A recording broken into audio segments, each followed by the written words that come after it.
Baik, kita mulai ya Bapak Ibu sekalian. Assalamualaikum warahmatullahi wabarakatuh.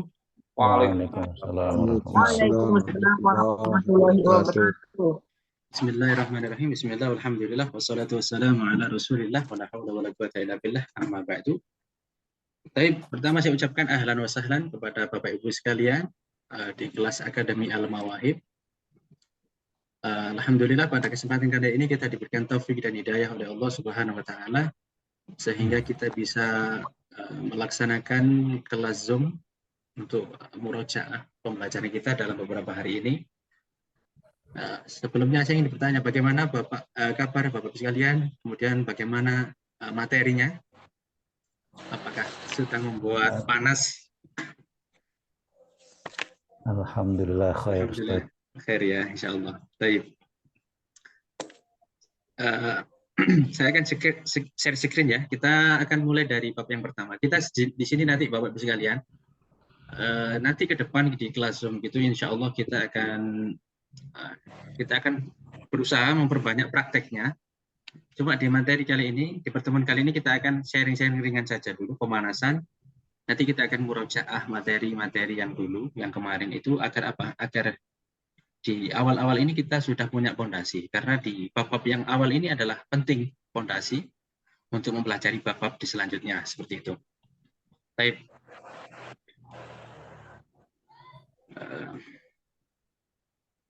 Saya akan mulai dari yang pertama. Al-Kalam. Layar saya bisa dilihat ya, Bapak sekalian? Layar saya bisa dilihat?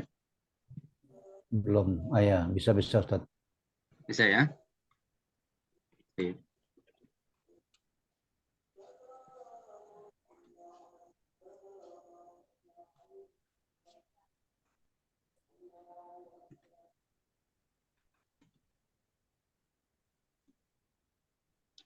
Nanti Bapak Ibu sekalian kalau ada pertanyaan silahkan bisa ditanyakan langsung ya. Kalau ada kesulitan atau masih ada kebingungan di bab yang dulu silahkan bisa ditanyakan langsung di pertemuan kali ini. Baik. Kita mulai ya. Oke, Bismillah, alhamdulillah. Di materi yang pertama kemarin kita membahas tentang bab kalam dan pembagiannya. Ini adalah bab yang penting di dalam pembahasan ilmu nahwu. Oke, sebentar ya.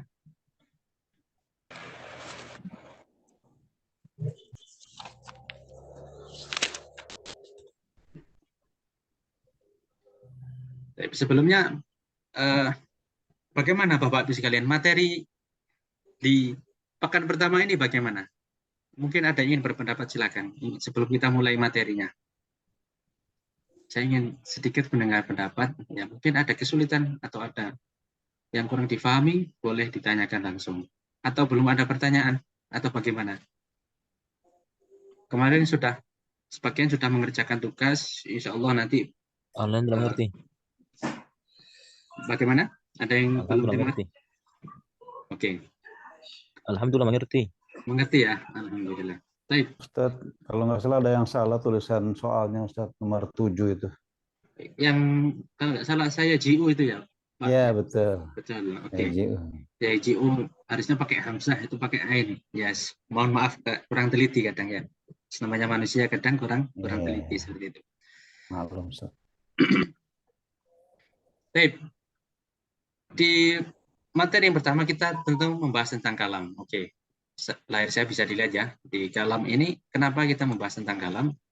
Ya, kalam adalah hal yang pertama kali dibahas dalam pembahasan ilmu nahwu. Karena nanti kita biar bisa membedakan bagian-bagian apakah ini isim, apakah ini huruf, atau apakah ini fi'il, seperti itu. Karena masing-masing dari fi'il, isim, fi'il itu kata kerja, kemudian isim itu kata benda, kemudian huruf itu memiliki hukum-hukum tertentu, memiliki hukum tersendiri. Ya, jadi kayak fi'il misalnya, setiap fi'il harus punya fa'il. Nah, itu adalah aturan dasar. Kemudian atau isim itu adalah tidak bisa dihukumi jazm dan lain sebagainya. Itu seperti itu nanti kita akan bahas di bab yang akan datang. Baik. Mungkin di pertemuan-pertemuan yang pertama atau di pekan pertama ini ada beberapa teman yang masih kebingungan, apa itu, kenapa ini kok bahas tentang rufa ini kok pembahasannya sulit sekali, kok nggak seperti yang dibayangkan. Ya memang kita belum mempelajari keseluruhan. Kita belum mempelajari keseluruhan, dan khususnya yang baru pertama kali belajar itu mungkin butuh adaptasi. Ya, mungkin adaptasi dulu. Adaptasi itu bagaimana? Pertama itu kita nanti butuh yang namanya mungkin semacam screening ya. Mungkin mempelajari gambaran umum mulai dari bab 1 nanti sampai bab terakhir di bab J. Setelah selesai khatam, itu kita nanti harus ngulang lagi Bapak sekalian. Mulai dari bab 1 sampai ke 6, mulai dari masuk pemahaman. Oh, kalau dulu itu kemarin saya sudah belajar bab J misalnya. Sekarang saya akan ngulang lagi bab J agar lebih paham. Nanti kita setelah khatam yang kedua, kita ngulang lagi mulai dari pertama sampai ketiga, untuk mulai menghafalkan, seperti itu, menghafalkan sekaligus memahami. Baru nanti di pembelajaran yang keempat kita sudah mulai punya gambaran, sudah mulai punya fondasi untuk memahami ilmu ini, ilmu nahwu ini khususnya. Tapi kita di sini fokus ke kelas Jurumiyah, dan Jurumiyah ini adalah kitab dasar di dalam ilmu nahwu,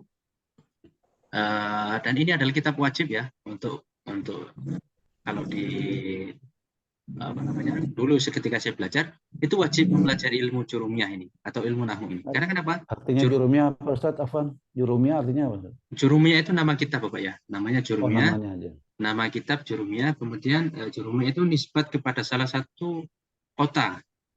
Ya. Nama pengarangnya itu dinisbatkan ke kota tempat lahirnya Jurumiyah. Makanya dinamakan Matan Jurumiyah. Dan ini kitab wajib setiap pembelajaran baca kitab khususnya ya. Nah, ilmu nahwu. Jadi ilmu nahwu nanti juga ada ilmu sorof. Apa bedanya ilmu nahwu dan ilmu sorof? Ilmu nahwu itu kita mempelajari keadaan terakhir dalam suatu lafaz. Yang kita pelajari itu keadaan terakhirnya, harokat terakhirnya. Nah, seperti lafaz alhamdu. Kenapa dibaca alhamda? Kenapa dibaca alhamdu? Kenapa dibaca alhamdi? Itu kita pelajari di bab nahwu. Kalau sorof itu kita mempelajari bagian-bagian tengahnya ya, mulai dari depan atau tengah dari suatu lafaz. Nah, kemudian kemarin saya berkumpul dengan salah satu ulama besar di Jawa Barat, yaitu Buya Yahya. Mungkin Bapak Ibu sekalian sudah mengenal Buya Yahya, ada yang sudah. Buya Yahya Cirebon ya. Kemarin kita alumni dari Universitas Imam Syafi'i mengadakan kumpulan dengan beliau. Jadi alumni kami itu sangat dekat sekali dengan Buya Yahya. Kemudian kita diberi wejangan untuk pertama itu kalau mau mengajarkan itu ya sudah fokus ke nahwunya dulu aja, nggak apa-apa, ilmu alatnya dulu. Karena untuk sorof khususnya yang mungkin Bapak Ibu pernah dengar yang namanya qawaidul i'lal ya, i'lal. Orang baru pertama kali belajar bahasa Arab kemudian dikasih i'lal itu masih bingung. Karena kenapa? I'lal itu mempelajari proses perubahan satu lafaz kepada lafaz yang lain. Contohnya seperti lafaz qala, qala yaqulu. Qala itu artinya berucap. Yaqulu sedang berucap. Nah, qala itu kalimat aktif, kalau dijadikan pasif menjadi qila. Ya, padahal kaidah dasarnya kalimat pasif itu rumusnya adalah kalau fi'il mudhari di dhammah awalnya dan di kasr sebelum akhir. Misalnya doroba misalnya memukul itu kalimat aktif, kalau dipasifkan menjadi duriba. Seperti itu kan? Nah, duriba itu dipukul. Nah, padahal itu rumus dasarnya adalah duriba. Kenapa kok qala menjadi qila, kok enggak kuila atau seperti itu? Nah, itu nanti ada aturannya di dalam ilmu sorof. Nah, tapi kita tidak terlalu dalam pembahasan sorof karena kita fokus ke nahwunya ya. Ini yang perlu difahami, kita fokus ke nahwunya. Karena kenapa? Untuk bentuk-bentuk sementara kita hafalkan yang ada di kamus atau di mufradat yang ada di kamus atau di kitab, kita hafalkan itu saja. Baru kita fokus ke harokat-harokat terakhir dalam suatu kalimat. Seperti itu. Tapi tujuannya agar pelajar bisa, kenapa kita mau belajar bab kalam? Agar pelajar itu bisa membedakan ya, spesifik dari setiap kata yang akan dipelajari. Apa kata tersebut termasuk kata kerja atau kata benda atau isim, atau nanti termasuk huruf, seperti itu. Kemudian kalam itu adalah lafadz, murakab, mufid, dan wad'un ya. Lafadz itu adalah susunan, ya ini sudah mungkin saya harap bisa difahami. Kalau lafadz itu ya ada suara, kemudian suara ini mengeluarkan susunan huruf hijaiyah, ya. Seperti Zaidun, ada Zai, ya dan Dal, seperti itu. Kemudian murakkab itu kita di sini baca cepat aja Pak ya. Murakkab itu tersusun ya, tersusun. Kemudian mufid itu memberikan pemahaman ya, seperti yang saya jelaskan kemarin. Artinya pemahaman itu ketika saya mengucapkan suatu kalimat atau suatu jumlah, pendengar itu tidak menunggu uraian lanjutan, sudah paham. Contohnya seperti koma, Zaidun, itu orang yang mendengar itu langsung paham. Ya sudah paham kalau saya memberikan kabar bahwasanya Zaid berdiri. Ya, pendengar teman saya nggak menunggu uraian lanjutan. Yang menunggu uraian lanjutan contohnya seperti in koma Zaidun, seperti itu kan. Jika Zaid berdiri, in koma, jika Zaid berdiri. Nah, jika Zaid berdiri itu ketika saya berhenti in koma Zaidun, itu teman saya masih nunggu in kalau Zaid berdiri kenapa? Lanjutkan bicaramu, seperti itu kan. Nah, itu berarti belum mufid, walaupun dia sudah lafadz murakkab tapi belum mufid, seperti itu. Kemudian ada wat'un itu adalah di sini adalah lafadz Arab yang dijadikan tanda untuk makna tertentu. Seperti lafadz kita pun adalah lafadz Arab yang dijadikan tanda untuk sesuatu yang digunakan untuk membaca dan menulis. Itu yang kita pelajari. Kemudian ada kalimat. Apa bedanya kalimat dalam ilmu nahwu? Kalimat adalah kata ya, permainan kata dalam bahasa Indonesia. Baik. Kita ke pembagian kalam. Di bab kedua kita juga membahas tentang kalam. Oke. Kalam di sini bagi ya, kalimat atau kalam itu dibagi, kalimat ya khususnya kata ini dibagi menjadi fiil atau menjadi isim, fiil dan huruf. Dan tanda-tanda isim ada 5, yaitu dijerkan. Ya, contohnya seperti dijer itu di kasroh ya. Apa itu jer? Insya Allah nanti ada di bab yang akan datang, di bab pembahasan tentang i'rab. Kemarin kita sudah mulai membahas tentang i'rab, ada i'rab rofa ya. Nanti insya Allah di pekan yang kedua kita akan mulai masuk pembahasan tentang i'rab. Ya, pembagian i'rab mulai rofa, nasab, jer, dan jazm kita akan bahas. Mulai definisi, mulai tanda-tandanya, kemudian mulai contohnya nanti kita akan bahas di pekan yang kedua insya Allah. Seperti itu. Jadi di sini kita belum membahas jer itu apa. Mungkin kemarin masih ada yang bertanya, jer itu apa? Rofa itu apa? Nasab itu apa? Masih banyak yang bingung. Ya memang kita belum pada babnya. Jadi silahkan ditahan dulu, kita tunggu sejenak. Nanti insya Allah di pekan yang kedua kita akan mulai mempelajari tentang pembagian dari masing-masing tersebut. Baik. Ciri-ciri isim itu dijerkan ya, atau dikasroh ya. Jer itu identik dengan kasroh. Kalau nanti ada suatu lafadz atau kata yang dikasroh itu bisa dipastikan itu adalah isim. Yang kedua ada tanwin, ya kalau ada lafadz yang ditanwin itu isim. Kemudian yang ada kemasukan alif lam, berarti itu isim. Kemudian ada yang kemasukan huruf jer min Madinah misalnya, berarti Madinah ini adalah isim. Walaupun dia nggak ada tanwin, nggak ada alif lam, ya. Mungkin nanti di kitab nggak ada harokatnya, itu kita bisa pastikan Madinah adalah isim karena kemasukan huruf jer. Huruf jer itu apa saja? Insya Allah nanti kita akan jelaskan di babnya. Ya, kita akan jelaskan di babnya nanti di bab jer. Insya Allah Taala. Kemudian yang kelima tandanya isim adalah kemasukan huruf qasam atau huruf sumpah, yaitu wawu, ba, dan ta. Nah, contohnya kemarin kita juga sudah share di grup, ya. Wallahi, tallahi, billahi, kita juga sudah jelaskan. Kemudian kita ke ciri-ciri fi'il, ya, kemasukan qad. Seperti qad qamat as-shalah. Jadi qamat ini nanti tandanya dia fi'il. Qamat ini adalah fi'il karena kemasukan qad. Yang kedua ada kemasukan huruf sin. Kemudian yang ketiga kemasukan saufa. Kemudian yang keempat kemasukan ta'nis sakinah. Ta'nis itu apa? Bentuknya ini. Tak yang disukun yang menunjukkan bahwa pelaku pekerjaan adalah perempuan. Baik nanti perempuan banyak atau perempuan tunggal. Kemudian apa saja tanda-tanda huruf? Yaitu semua kata yang tidak cocok digabungkan dengan tanda isim dan fi'il itu berarti huruf. Contohnya adalah hal, fi, dan lam. Nanti huruf-huruf apa saja itu? Huruf itu apa saja pembagiannya? Nah, tadi ada yang bertanya kan?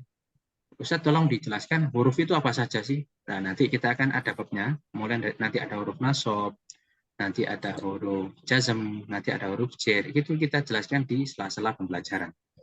Itu yang bagian kalam. Dan apa yang dimaksud dengan jumlah dalam ilmu nahwu? Jumlah itu adalah kalimat. Kalau kalimat dalam bahasa Arab ya. Ini tolong dipahami ya. Ini tolong dipahami ya dengan seksama perbedaan antara jumlah dan kalimat.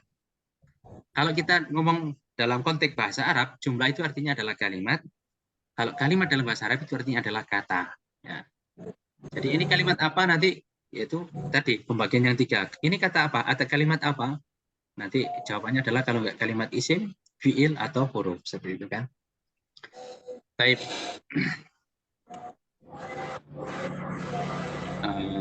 Ini jumlah fi'liyah dan ismiyah. Nanti apa itu jumlah fi'liyah dan ismiyah? Nanti ada ya. Jumlah fi'liyah adalah jumlah yang terdiri dari fi'il dan fa'il. Kemudian jumlah ismiyah adalah yang terdiri dari mubtada dan khobar. Apa itu mubtada khobar? Insya Allah nanti kita akan bahas di babnya. Ya, Insya Allah kita akan bahas di babnya. Baik.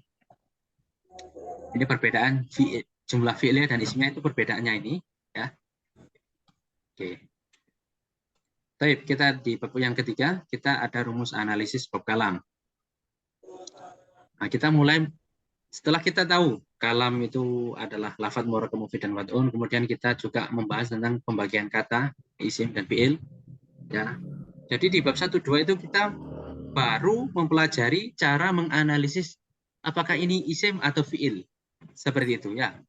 Kita belum ke apakah ini irupnya rofa, nasab, jar, belum. Ya, ini perlu difahami ya. Mungkin masih ada yang bingung, kenapa kok kita nggak bahas rofa, nasab, jar? Belum kita memang. Jadi di bab 1 dan 2 sampai 3 ini kita sebatas menganalisis untuk membedakan apakah ini isim atau fi'il, seperti itu. Oke. Baik. Oke, rumusnya seperti ini ya. Ek adalah kalimat ye, ek itu lafadz yang akan dianalisis. Jadi kalau seperti tugas-tugas yang kemarin yang kita berikan, itu ditulis lafadz yang akan dianalisis ya. Itu akan dianalisis, itu ditulis, kemudian disebutkan dia jenisnya apa, apakah isim atau fi'il atau huruf, kemudian disebutkan tanda-tandanya. Tandanya kalau dia fi'il apa? Tandanya fi'il.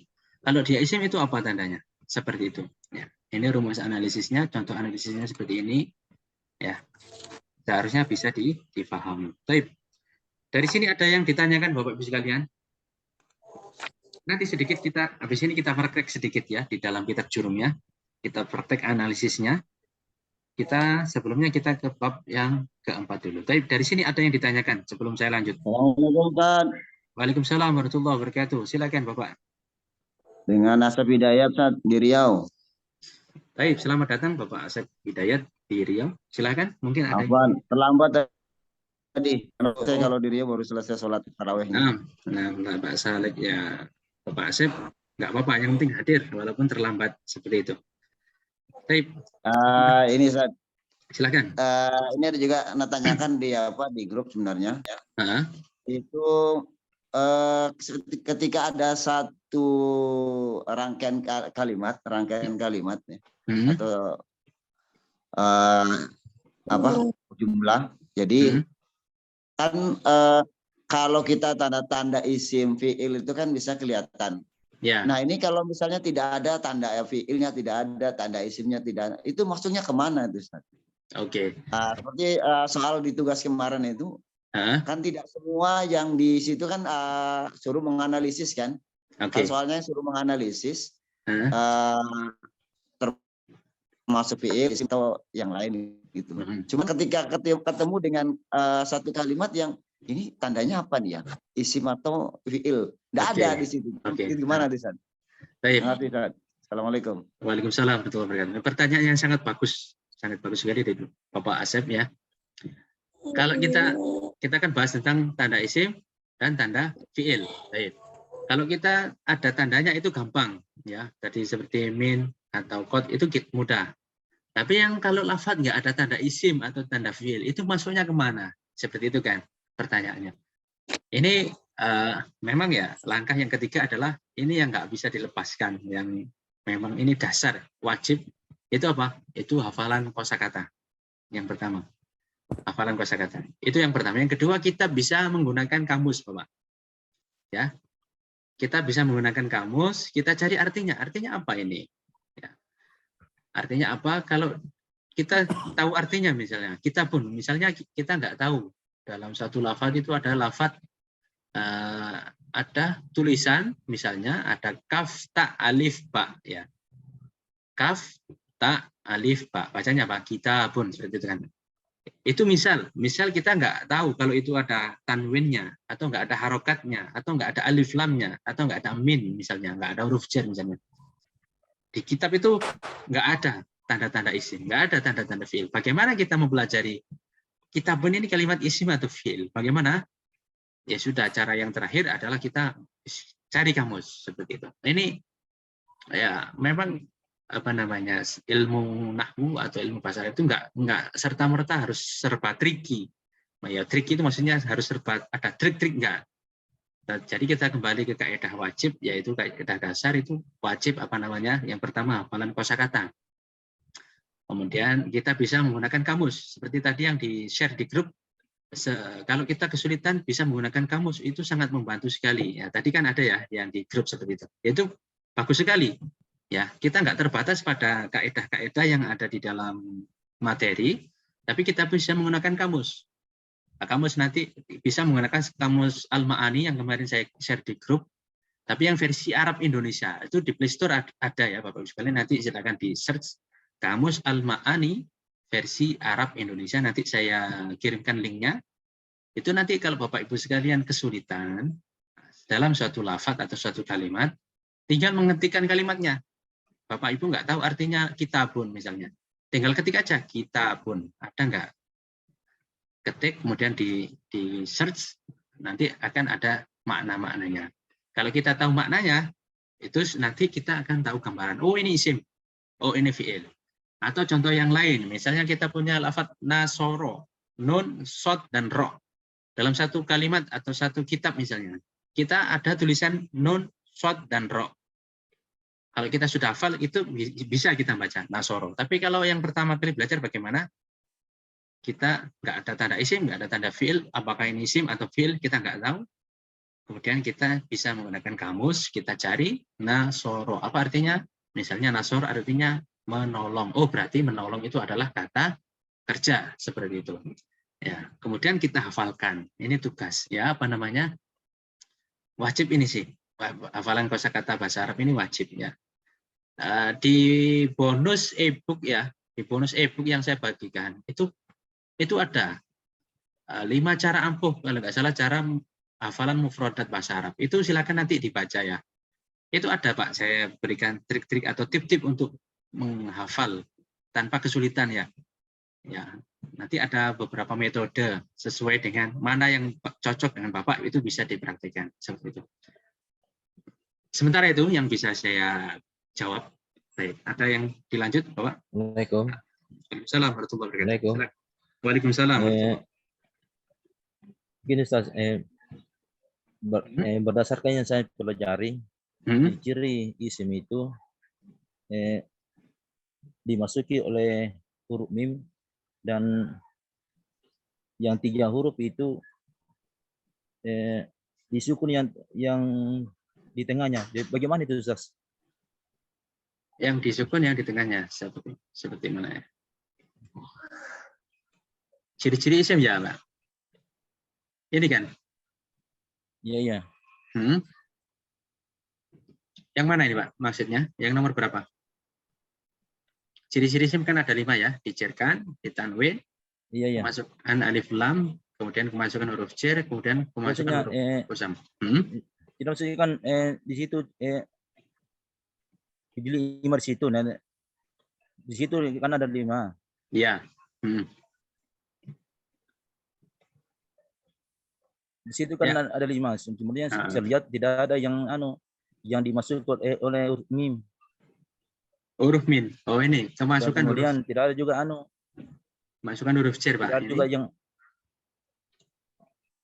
Tidak ada juga yang yang disukun di huruf tengahnya. Oke. Pertama, yang kita jelaskan di tanda-tanda isim yang 5 ini, Pak. Ya. Itu yang pertama. Yang kedua, kita tidak pernah menjelaskan ada huruf disukun di tengah ya. Saya kurang paham yang dimaksud yang mana. Kemudian yang min, itu huruf jar ini, yang nomor 4 ini, kemasukan huruf jar. Contohnya seperti min Madinah. Min ini termasuk huruf jar, salah satu huruf jar. Nanti huruf jar itu ada min, ila, an, ala, fi, ruba, dan alba, dan alkaf, dan alam. Itu nanti ada di bab selanjutnya nanti, atau saya share. Tidak begini Ustaz. Ya. Halo, maksud saya misalnya kan salam dimasuki oleh mim jadi muslim. Jadi bagaimana itu yang huruf mim yang di depan itu? Contohnya tadi Pak, assalam. Contohnya kan salam, dimasuki oleh huruf mim jadi muslim. Oh, salam perubahan jadi masdar, Ustaz. Oh, menjadi masdar, maksudnya seperti itu ya. Salam masukkan huruf jar menjadi muslim. Kenapa jadi berubah muslim itu? Ininya sebabnya apa tuh, Ustaz? Gitu maksudnya. Tapi perubahan satu kata ke lafaz yang lain itu tergantung kebutuhan Bapak ya. Tergantung konteks kalimatnya. Yang dibutuhkan di situ apa? Kalau dia butuh kata kerja berarti pakai salam atau aslama misalnya. Kata kerjanya aslama yuslimu bahwa muslimun, seperti itu kan. Kalau dia butuh masdar ya pakai masdar. Ya seperti itu. Jadi kebutuhan satu lafaz atau kalimat jumlah, apakah dia di situ butuh lafaz aslama atau butuh lafaz muslim, itu tergantung kebutuhan konteks kalimatnya. Pembahasannya di situ butuh apa? Ya, seperti kita ingin memberikan informasi bahwasanya besok ada kerja bakti, seperti itu kan misalnya. Kita ingin memberikan informasi pada teman, besok kita ada kerja bakti, kamu tugasnya mencangkul misalnya. Nah, berarti kita di situ kan butuh lafaz mencangkul kan, tidak butuh lafaz cangkul, ya, tidak butuh lafaz yang lainnya seperti itu. Jadi kita di situ konteksnya apa atau yang kita butuhkan di situ apa kita gunakan, ya. Jadi enggak serta-merta itu ada alasannya, enggak, tapi memang di situ konteksnya atau pembahasannya butuh lafaz muslim misalnya, berarti kita gunakan lafaz muslim, seperti itu. Itu yang saya pahami. Nanti kalau kurang jelas nanti silakan dituliskan pertanyaannya ya Bapak. Bapak tadi siapa tadi yang bertanya tadi? Bapak. Ya. Nanti silakan Wasdin. Bapak Wasdin ya. Bapak Wasdin silakan nanti ditulis studi kasusnya bagaimana. Ya, studi atau problemnya ada ya, studi kasusnya bagaimana ditulis. Nanti silakan di-share di grup. Nanti kita bahas bersama di grup nanti. Kalau memang di sini belum jelas seperti itu. Ya, atau bisa ditulis di komentar di sini, silakan nanti. Baik, bisa pertanyaan satu lagi, Ustaz? Ya, silakan. Pertanyaan satu lagi, Ustaz. Nyambung pertanyaan saya tadi, Ustaz. Kalau seandainya tidak ada tanda-tandanya baik isim maupun fiil, tadi kan Ustaz sebutkan harus lewat kamus, ya, lihat kamus dulu. Cara menganalisisnya, Ustaz. Kan kalau misalnya Muhammadun misalnya kan, berarti kan jelas itu adalah isim yang dimasuki tanwin. Nah, ini kalau tidak ada tanda-tanda seperti itu, gimana cara menganalisisnya? Cara menganalisisnya yaitu apa namanya? Kita bisa menambahkan bisa dimasuki tanda isim seperti itu. Misalnya lafaz kitabun kan? Ya. Iya. Kitabun adalah kalimat isim. Di situ memang nggak ada tanda isim, tapi kita bisa menuliskan kitabun adalah kalimat isim karena bisa dimasuki alif lam, atau bisa dimasuki tanwin, atau bisa kemasukan huruf jar, seperti itu. Ditambahkan lafaz bisa, seperti itu ya. Itu salah satu cara untuk menganalisis. Seperti itu ya, Bapak ya. Bisa difahami ya? Bisa paham, Ustaz. Masih. Silakan. Ada yang lain? Teman-teman yang lain silakan. Permisi Pak. Oke, silakan. Dengan Bapak siapa? Dengan muazin. Dengan Bapak muazin, silakan, Bapak. Iya. Assalamualaikum warahmatullahi wabarakatuh. Waalaikumsalam warahmatullahi wabarakatuh. Nah, ini saya mencoba dari tugas 2 di posisi contoh ini. Nah, yang alhamdulillah yang saya pahami dari penjelasan Ustadz, ini terkait di nomor 3 itu di tugas itu kan ada al-fasli ya. di posisi X lapas yang dianalisis. Nah, di sana Y-nya kalimatnya adalah isim. Lalu saya melihat kenapa kan di sana ada kemasukan alif lam. Idealnya menurut saya mungkin di Z-nya atau ditandai dengan itu, kenapa enggak kita masukkan saja dimasuki huruf jar juga menurut saya. Jadi untuk menguatkan pemahaman saya, kenapa hanya kemasukan alif lam saja yang dinaikkan. Jadi kalau kita naikkan dua-duanya, kemungkinan lebih menguatkan pemahaman saya, karena yang dari dasar ini kan sangat penting. Terima kasih. Mohon penjelasannya, Ustaz. Oke. Jadi di tugas 2 ya Pak ya. Saya coba buka ya tugasnya ya. Ya, dicontoh aja kita. Ya.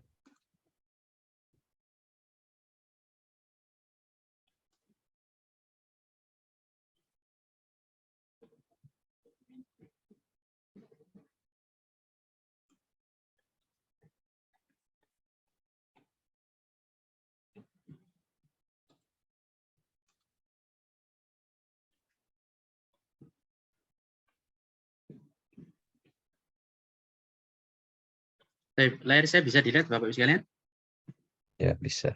Bisa ya. Tugas ini ya Pak, tugas 2 ya. Ya. Ya. Di posisi Ada contoh aja. Ini tugas 2 kan kita minta untuk menganalisis kan dengan pendekatan rumus yang telah diajarkan. Saya sebut talamidu ilal fasli. Oke, al-fasli di sini kita cuma menganalisis X adalah Y, kalimat isim. Z-nya adalah kemasukan alif lam. Kita cuma menyebutkan satu ya. Baik. Ya. Oke, sebenarnya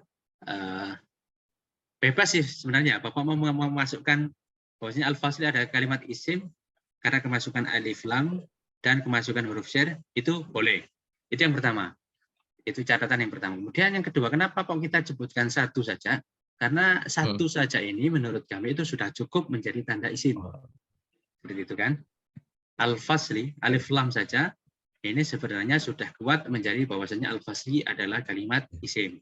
Kalau mau dikuatkan dengan ilah, yaitu kemasukan huruf jar, itu boleh. Seperti itu. Itu berarti al-fasli memang benar-benar isim karena tandanya ada banyak. Ya, kita ingin menyebutkan yang minimal saja untuk menunjukkan bahwasanya yang minimal saja itu sudah cukup. Kalau mau ditambahi berarti itu lebih kuat seperti itu. Ya, Bapak Ibu sekalian. Bisa dipahami?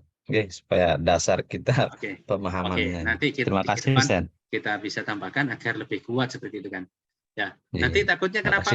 Oke, nanti kalau kita sebutkan 2, nanti mungkin ada yang berpemahaman, oh berarti isim tandanya harus 2, harus ada min, ada kemasukan huruf jar, ada huruf ilah, kemasukan alif lam. Mungkin ada yang pemahaman seperti itu. Oh berarti harus ada 2. Misalnya ada lamid nggak ada huruf jar, tapi ada alif lam. Ini belum kuat alasannya. Ini bukan isim, padahal alif lam saja itu sudah cukup. Seperti itu kan. Kita menjaga dari pemahaman sebaliknya, bahwasanya mungkin ada yang memahami bahwasanya isim itu tandanya harus 2, harus ada huruf jar dan harus ada alif lam seperti itu. Jadi kita sebutkan minimal ya, agar yang minimal ini saja itu bisa sudah kuat. Kalau mau ditambahi itu berarti lebih kuat seperti itu. Bisa difahami ya Bapak Ibu sekalian? Ya, alhamdulillah. Nah, baik. Terima kasih, Ustaz. Sama-sama. Oke, ada chat dari teman-teman, ada yang baru masuk, kemudian ada yang jaringannya nggak stabil. Bagi insya Allah nanti kita siapkan rekamannya ya.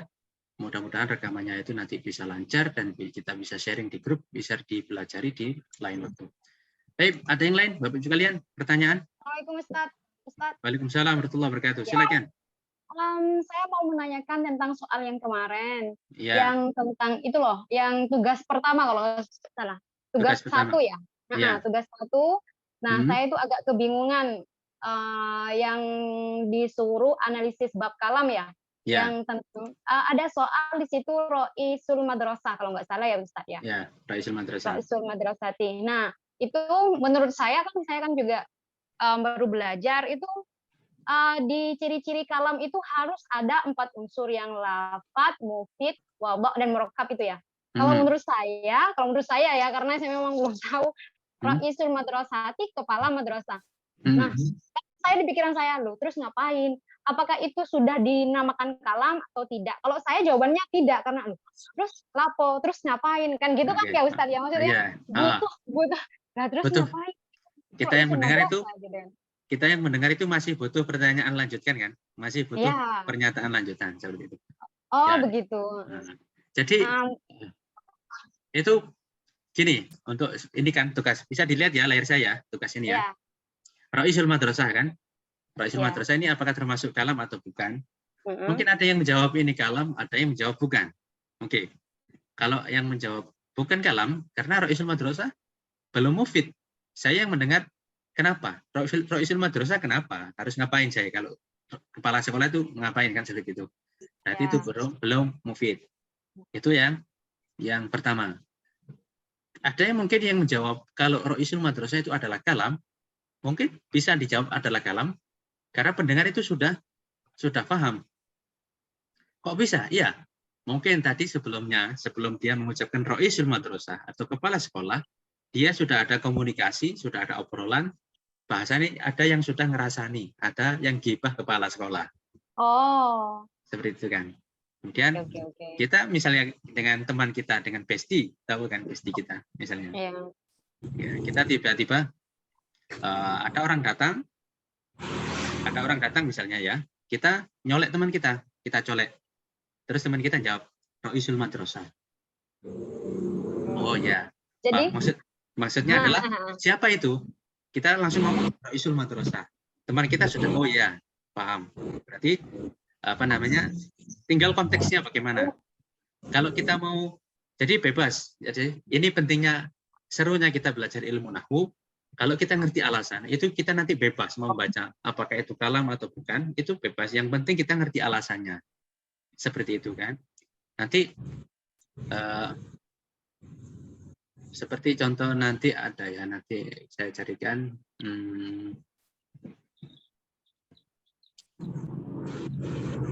Ada lafaz misalnya al-faslu ya, al-faslu.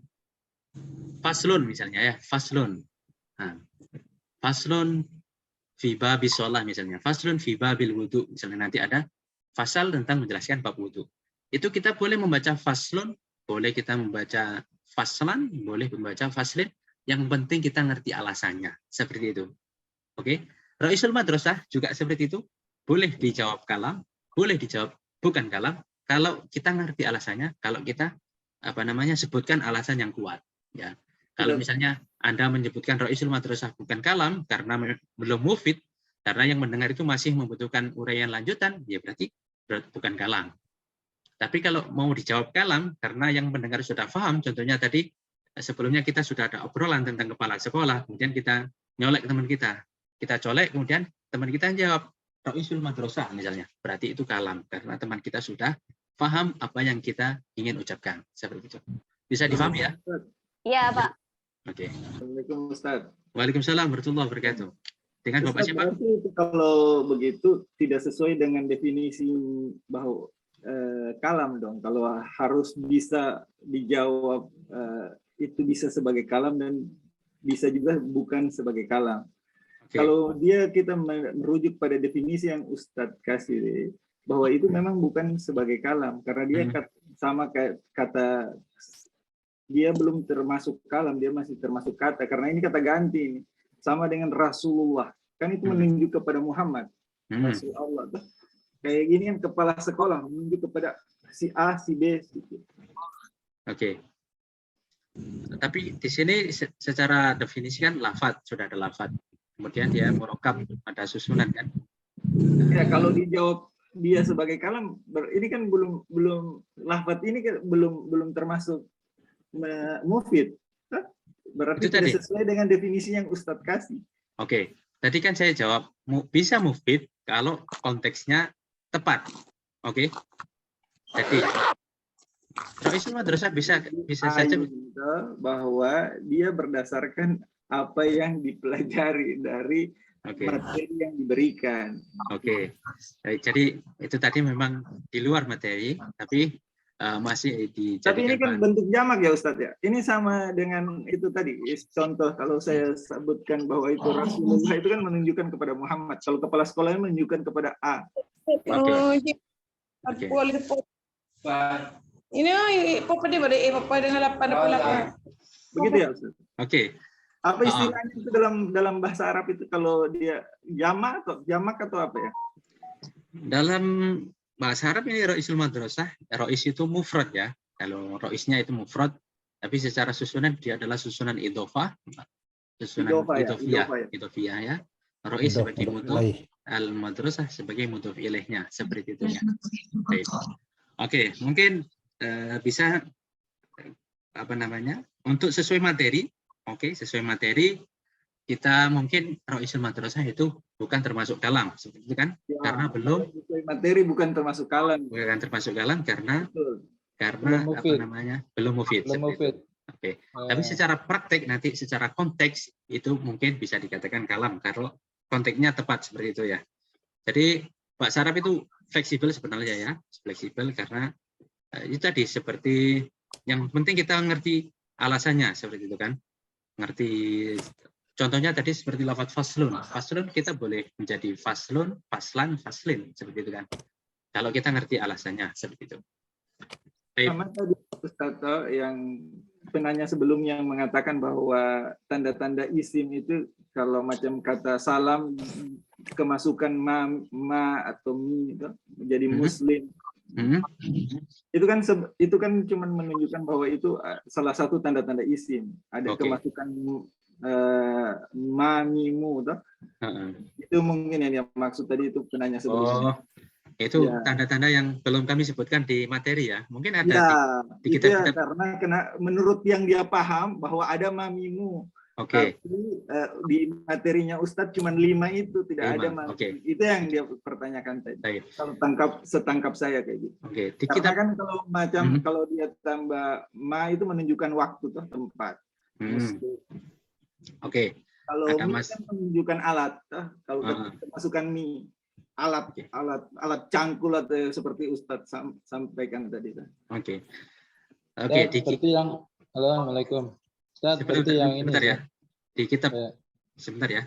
Di kitab Jurumiyah yang kita sebutkan adalah 5 itu. Mungkin di kitab-kitab lain itu ada tanda-tanda yang lain ya. Ada yang kemarin ada yang bertanya tanda isim itu ada isnad ilaih, musnad ilaih seperti itu kan. Itu ada di kitab lain. Kemudian ada yang bentuk lafaz yang ada diawali dengan mim seperti muslimun atau mitrobatun seperti itu bisa isim seperti itu. Itu bisa, tapi di kitab-kitab yang lain disebutkan. Cuma kita di fokus Jurumiyah, kita belajarnya Jurumiyah, kita sebutkan apa yang ada di kitab Jurumiyah seperti itu. Bisa dikali ya. Baik, silakan Bapak. Bisa. Saat mau tanya itu, jadi untuk yang tugas 1 itu nomor 1 itu yang mufid itu yang as saja Ustaz ya, as-sholat imaduddin. Bisa dikatakan seperti itu. As-sholatu imaduddin kita sudah paham ada lafaz, murakab, mufid dan wad'un yang berbahasa Arab. Berarti sudah mufid ya. Mufid. Berarti yang BC belum Ustaz ya? BC belum mufid karena belum mufid seperti itu. Bukan kalam karena belum mufid. Baik, ada yang lainnya? Bapak sekalian? Assalamualaikum Ustaz. Oke, gantian ya. Siapa dulu? Bapak Baijuri dulu, silakan. Ya, Pak. Assalamualaikum Ustaz. Waalaikumsalam warahmatullahi wabarakatuh.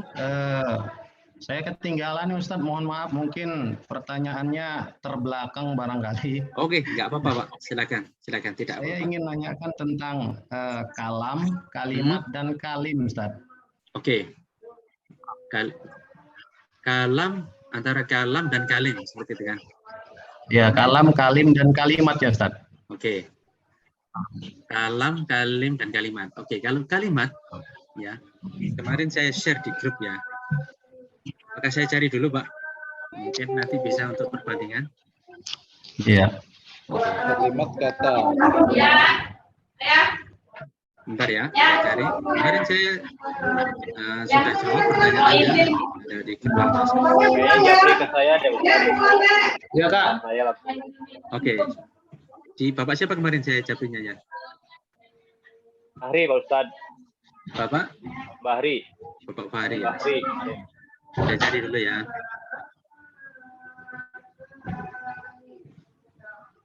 Saya cari dulu, nanti saya share screen biar penjelasannya. Oke. Lanjut dulu, Ustaz. Lanjut. Yang lain. Oke. Halo, Assalamualaikum Ustaz. Oh, ini. Silakan. Waalaikumsalam warahmatullahi wabarakatuh. Ini Afwan, yang kemarin ini pemahaman aneh Ustaz, kan yang tentang apa namanya? Tentang kalam ini. Yang kemarin kan harus ada lafaz, terus murakab, terus susun dan kemudian makna gitu Ustaz.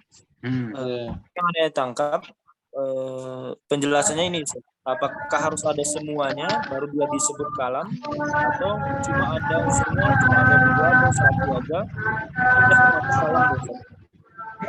Oke. Ini bocor suaranya ya. Tadi yang bertanya Bapak Ikhwandi ya. Suryadi Ustaz. Bapak Suryadi. Bentar, ini yang bocor suara siapa? Bapak Baijuri, Bu. Saya mute dulu ya Pak ya. Suara yang bocor. Oke, pertanyaan. Saya ulangi ya pertanyaannya. Tadi ada pertanyaan. Apakah harus ada 4 komponen ini agar disebut kalam? Ya, seperti itu kan ya? Seperti itu ya Bapak Suryadi ya? Iya Ustaz. Iya Ustaz. Untuk memenuhi kriteria sebagai kalam memang harus terpenuhi 4 ini. Enggak cukup dengan satu saja. Harus 4. Harus lafaz, murakab, mufid, dan waktun. Contohnya as-sholatu imaduddin. Ini lafaz kan? Lafaz itu definisinya kan adalah suara yang mengeluarkan susunan huruf hijaiyah kan? Jadi sudah ada huruf hijaiyah. Kemudian murakab harus tersusun. Di sini ada as-sholat, ada imaduddin. Kemudian mufid, harus mufid, memberikan pemahaman. Oke. Yang keempat harus berbahasa Arab, seperti itu kan? Oke. As-sholat harus terpenuhi 4 ini. As-sholatu imaduddin ini sudah termasuk kalam karena terpenuhi 4 ini. Kalau bocor saja atau ketinggalan satu saja, maka bukan dinamakan kalam. Oke. Oh iya. Oke. Contohnya seperti mansoma Ramadhana. Oke. Oke. Mungkin yang nggak memenuhi syarat ini bukan dinamakan kalam, tapi dinamakan kalim. Bisa ya? Alasannya disebut kalim kenapa?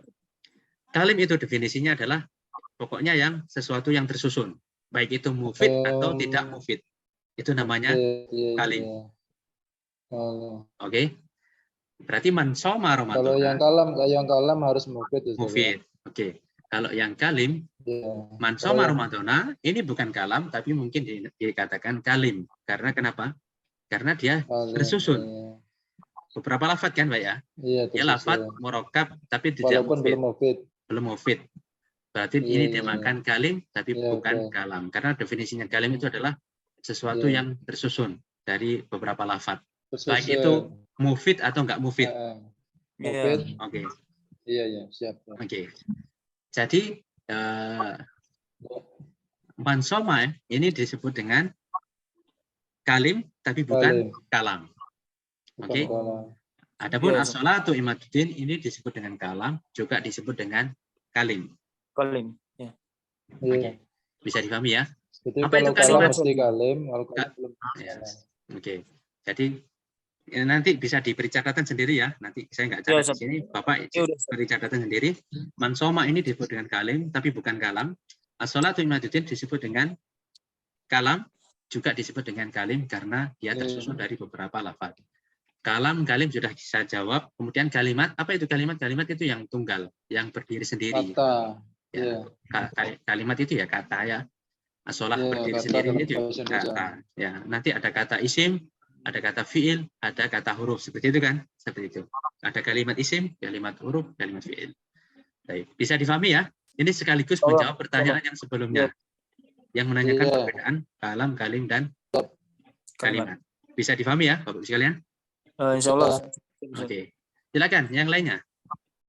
Boleh tambah lagi pertanyaan saya. Oke, silakan. Ada dulu deh. Dengan siapa ini? Yang belum?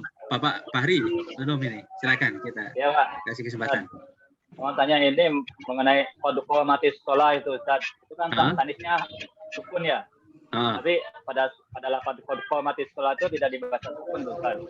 Ada kasroh dia gitu. Kodoko mati sekolah. Oh, di materi ya, bukan di tugas ya? Ya. Kita kembali ke materi tadi ya. Tanisnya tidak sukun gitu, Ustaz. Kenapa Ustaz gitu? Kalau ada jadi dikasih kasroh lah, dikasih sakal gitu. Qad qamat as-sholatu. Oke. Jadi ya, ini tapi kalau pada saat azan kan ada yang nulisnya, saya tulis kembali Pak ya. Ada yang nulisnya seperti ini. Sebentar ya.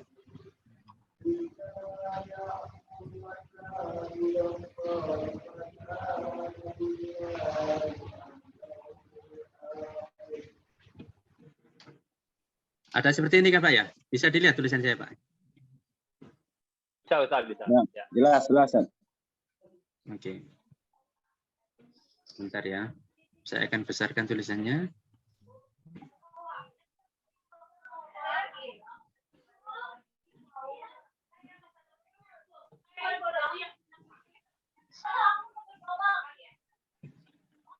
Bisa dilihat ya tulisan saya Pak ya? Bisa. Bisa, Dan.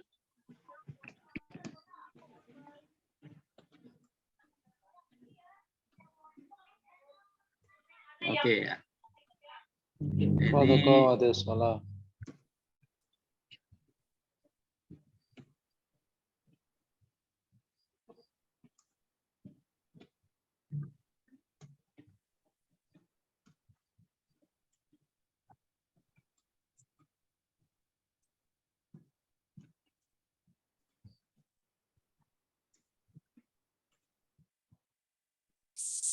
Oke.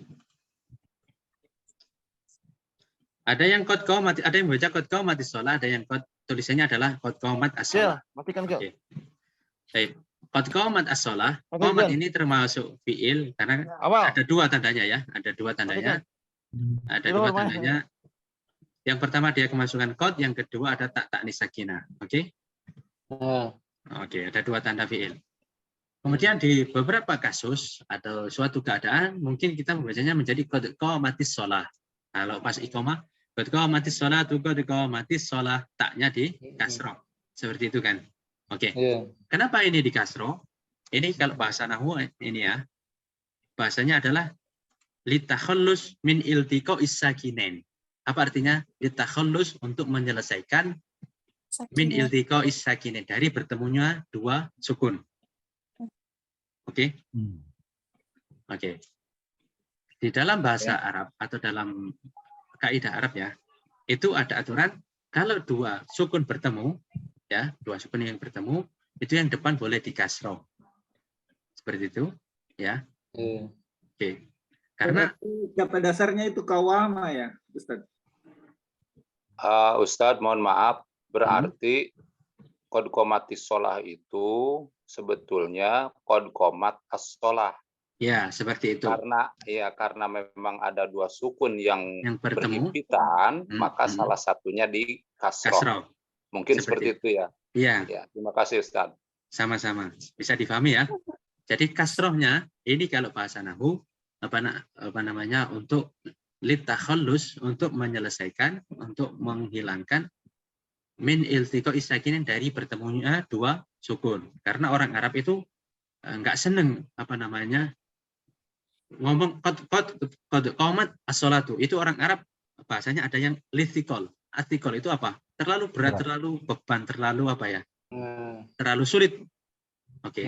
Dan orang Arab itu senang yang ringan-ringan, makanya bagaimana? Taknya di kasroh, ya. Di kasroh, kemudian untuk itu menunjukkan bahwasanya itu adalah pengganti dari bertemunya dua sukun, seperti itu. Dua sukun. Jadi, bisa difahami. Minal masjidi gitu ya Ustaz ya. Minal masjidi, seperti itu bisa ya. Seperti itu ya. Seperti itu, termasuk seperti itu.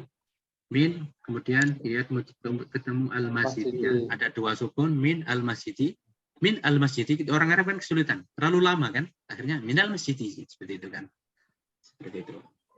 Itu apa namanya, aturan tersebut nanti akan ada di pembahasan ilmu-ilmu yang lain ya, seperti ilmu sorof atau ilmu kitabah, itu nanti ada seperti itu. Ada yang lain bisa difahami ya Bapak-Ibu sekalian? Contohnya seperti wassallallahu ala Muhammadinin Nabi, Muhammadin an-Nabi, seperti itu kan? Muhammadinnya kan ditanwin ya.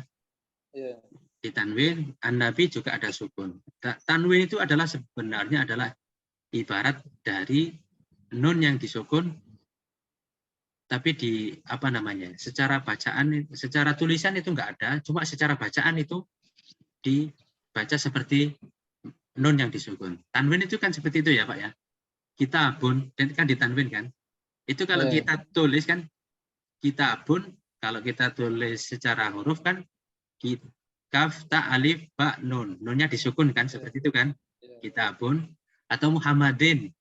Ya, kalau kita mau tulis tanpa tanwin misalnya Muhammadin, akhirnya dimatikan dengan nun sukun kan, Muhammadin. Akhirnya Muhammadin ketemu dengan an-nabi, alif lam, Muhammadin, an-nabi, Muhammadinin nabi, menjadi Muhammadinin nabi. Jadi seperti itu. Bisa difahami Pak ya? Insya Allah bisa difahami. Baik, silakan. Sedikit Ustaz. Ya kan, Bapak? Sedikit Ustaz. Oke, silakan Bapak. Bapak Ikhwan ya, berkait dengan terkait dengan tugas yang bagian 2 ini Ustaz. Coba kita lihat yang nomor 1 Ustaz. Ini saya kok melihat sudah langsung tingkat tinggi nih Ustaz. Tugas 2 ya Pak ya? Tugas 2. Ya. Oke, bisa difahami? Ya, di nomor 1 itu, di situ sudah langsung walidu Muhammadin, berarti ini idhofah Ustaz. Oke, nah. Kemudian muallimul lughatil arabiyyati ini juga sudah idhofah lagi, mau sifat gitu. Lihatnya kok sudah langsung sulit di situ lah. Ini mengurainya sesuai dengan contoh yang di atas bagaimana Ustaz? Jadi kalau kita mau mengurai ya kita cari yang tadi yang pertama kan, tadi ada yang share di grup kan. Ada kalau nggak salah Kak Syarifatus Shorof kalau nggak salah ya, tadi ngomong apa namanya, saya bertanya kepada Ustadz, kalau nggak ada rumus analisisnya bagaimana? Kalau nggak ada seperti tanda-tanda isim atau tanda fi'il, bagaimana? Kemudian saya jawab adalah silakan kerjakan yang seperti yang ada di materi. Kalau yang nggak ada boleh dilewati seperti itu. Oke, kita kembali ke contoh ini, ke sini. Kalau walidu Muhammadin, maka kita tulis aja yang bisa kita pahami Pak. Kalau Bapak mau misalnya walid, saya sudah tahu kalau dia itu isim, misalnya mau ditulis dia bisa kemasukan tanwin, itu boleh. Tapi mungkin bagi teman-teman yang belum atau masih baru pertama kali belajar atau masih sesuai dengan materi, itu boleh yang dianalisis itu yang Muhammadin saja karena ada tanwinnya. Atau boleh al-dughahnya, al-arabiyahnya saja itu juga boleh karena ada alif lamnya. Al-arabiyah juga ada alif lamnya. Mu'allimu saya nggak tahu. Tadi boleh pakai kamus. Walidu juga saya nggak tahu, ini nggak ada tanda isim atau nggak ada tanda fi'il, boleh pakai kamus. Ketika sudah ketemu di kamus, apakah dia, oh ini walid itu artinya orang tua, berarti dia isim. Atau mu'allim itu artinya guru, dia berarti isim. Berarti apa tandanya tadi? Boleh walid adalah isim, adalah apa namanya isim karena bisa kemasukan tanwin atau bisa kemasukan alif lam. Alif lam. Ya, atau bisa kemasukan huruf jar karena isim, atau huruf jar itu karena huruf jar itu khusus masuk pada isim itu nanti. Atau mu'allim, mu'allim itu setelah saya cari di kamus ternyata artinya adalah guru, dan guru ternyata adalah isim. Berarti isim tanda isimnya apa di sini? Nggak ada alif lam, nggak ada tanwin. Oh, tadi boleh dianalisis, bisa kemasukan tanwin, bisa kemasukan alif lam, seperti itu kan. Boleh di kasroh, boleh dijerkan, seperti itu. Bisa kemasukan huruf jar, itu seperti itu. Itu langkah lanjutan. Kalau misalnya di situ ada suatu lafadz, kita tahu isim tapi nggak ada tanda yang seperti diajarkan di rumusnya, itu boleh dilewati. Atau kalau mau dijawab seperti yang terakhir itu tadi, boleh. Ya, jadi silakan dijawab yang ada saja di situ, yang ada tandanya. Sudah diajarkan Ustaz. Ya, yang sudah diajarkan, yang nggak ada boleh dikosongi. Yang penting kita berusaha mengerjakan. Ya, yang kita apresiasi di sini sudah berusaha mengerjakan. Ya, ini sedikit saya cerita ya Bapak sekalian. Sedikit saya cerita ketika saya dulu saya di kuliah di kampus, ketika ujian itu kita dilarang untuk mengosongi jawaban. Ketika kita mengosongi jawaban atau lembar jawaban, itu kita langsung digagalkan, langsung rosid bahasanya. Kenapa? Karena nggak ada usaha untuk menjawab, nggak ada usaha untuk kayak bahasanya kayak ngeremehkan, kayak ditinggalkan gitu saja. Tapi ketika ada jawaban, ada coret-coretan, walaupun salah, itu dikasih nilai 2, Misalnya dari satu soal itu nilainya 10, itu sama ustadznya mungkin dikasih 2 atau dikasih 3 sebagai nilai untuk usaha menulis seperti itu. Jadi apresiasinya di situ. Nah, jadi di sini saja, walaupun salah ya. Ya, yang penting ada usahanya. Yang penting jangan dikosongi seperti itu kan. Berusaha semampunya, mana yang mampu dijawab. Yang kesulitan boleh dikosongi seperti itu. Oke. Silakan. Apa itu yang dimaksud Pak Arifin tadi itu idofa itu, Ustaz? Dari mana itu? Idofa itu nanti sebenarnya ada di bab terakhir sendiri. Khususnya di bab jar nanti ada. Ya. Termasuk dari salah isim-isim yang dijarkan, nanti ada yang kemasukan huruf jar, ya. Di bab jar nanti ya, kemasukan huruf jar. Untuk kalimat mu'allimu itu, Ustaz, kan itu dari kata kemasukanmu itu bisa sebagai tanda isim ya. Oke, kalau di kitab lain bisa Pak. Kalau berdasarkan kitab yang lain yang ada di materi kitab kan alim, kemasukanmu. Izin Ustaz, kalau bisa pembahasannya yang ini aja dulu Ustaz. Kami ini siap. Pesantren masalahnya. Kita ingin menjelaskan saja bahwasanya mu'allim itu kalau di kitab lain itu mungkin bisa pakai alasan tersebut. Tapi kalau di kelas ini mungkin belum bisa karena di materinya kita tidak ajarkan yang tanda itu. Tapi bagi yang sudah pernah belajar, sudah tahu kalau mu'allim itu adalah isim karena kalau dia berdiri sendiri pasti dia ada tanwinnya, mu'allimun seperti itu atau walidun seperti itu. Ya, seperti itu. Baik, silakan. Ada yang pertanyaan yang lainnya, silakan. Ini yang kemarin Ustaz yang tentang rofa, zazim, terus kawan-kawannya itu penjelasan lebih ininya lah Ustaz. Kalau misalnya kemarin di buku itu masih kurang paham Ustaz kan? Oke, tentang rofa ya. Iya. Di bab 8 ya kalau nggak salah. Iya Ustaz. Oke. Masih belum paham Ustaz. Rofa itu seperti apa contohnya dan bentuknya apa gitu Ustaz. Oke. Sebelum saya ke rofa, di bab isim atau bab tanda-tanda isim atau bab kalam ini, adakah pertanyaan yang lainnya? Silakan. Atau ingin masih ragu saya dengan isim nih Ustaz. Oke. Masalah. Oke. Tadi Bapak sebentar ya, Bapak Suryadi, saya skip saya pending dulu ke rofa. Ya. Nanti kita pasti agak di akhir aja ya. Kita fokus di kalam ini. Oke. Jadi yang mana Pak yang ragu? Ya, ini Ustaz, coba ke tugas yang satu Ustaz. Saya mau lihat tugas yang satu itu. Oke, bisa dilihat Pak? Di situ apa tuh yang tobak Pak Ustaz? Tobakot. Oke. Tobakot. Al-ummu ya. Al-ummu fil matbakhi. Tobakhatil ummu fil matbakhi. Ini yang saya ragu ini Ustaz. Misalnya ummu situ, apakah ada alif lam di situ?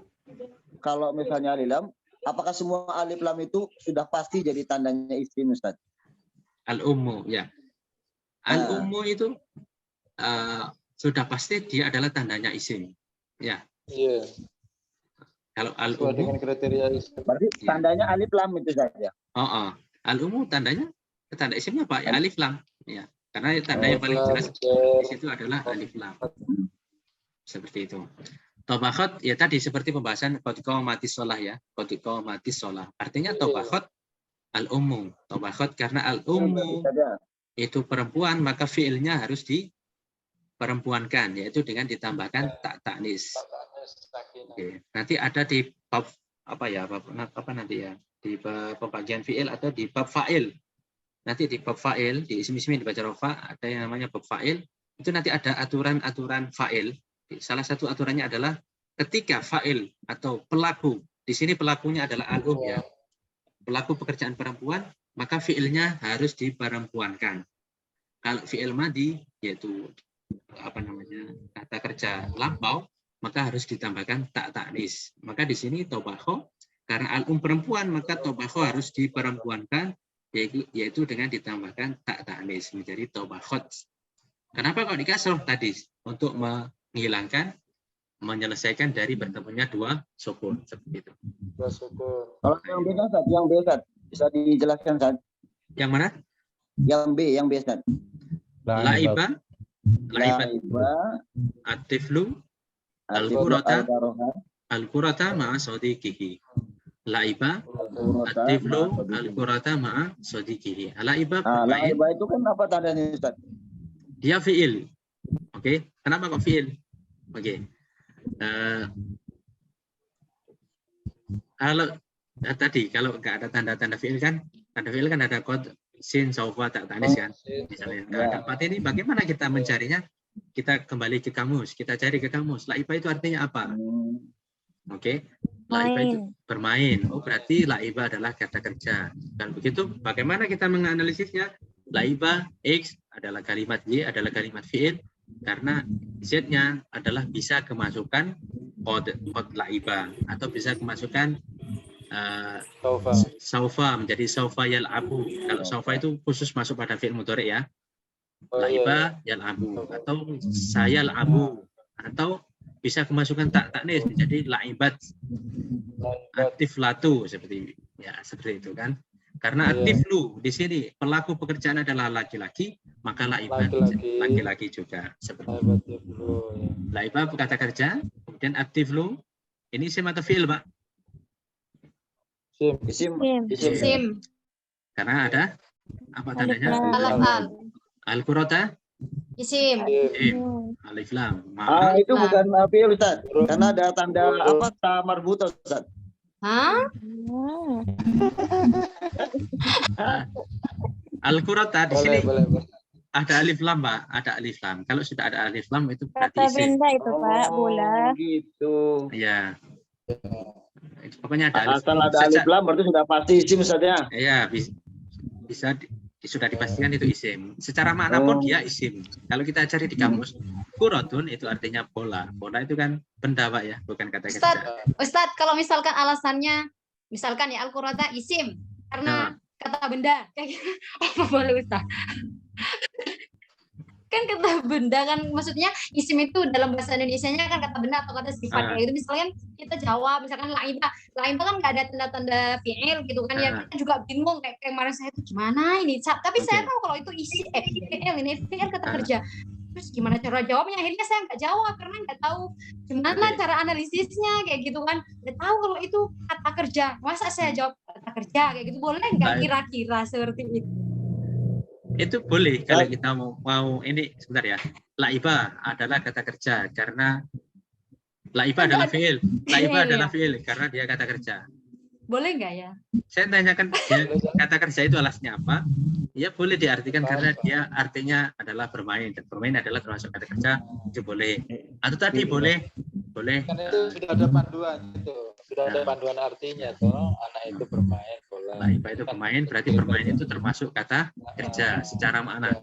Jadi kita selain secara fisiknya, kita bisa mencari secara maknanya seperti itu. Tadi yang di-share di grup itu tadi bagus sekali, bahwasanya yang terakhir sebelum kita zoom tadi kan di grup ada, saya mencari dengan bantuan kamus itu sangat membantu sekali. Nah itu boleh menggunakan kamus, karena sebenarnya kita belajar kitab itu nggak boleh lepas dari kamus, harus punya kamus memang ya.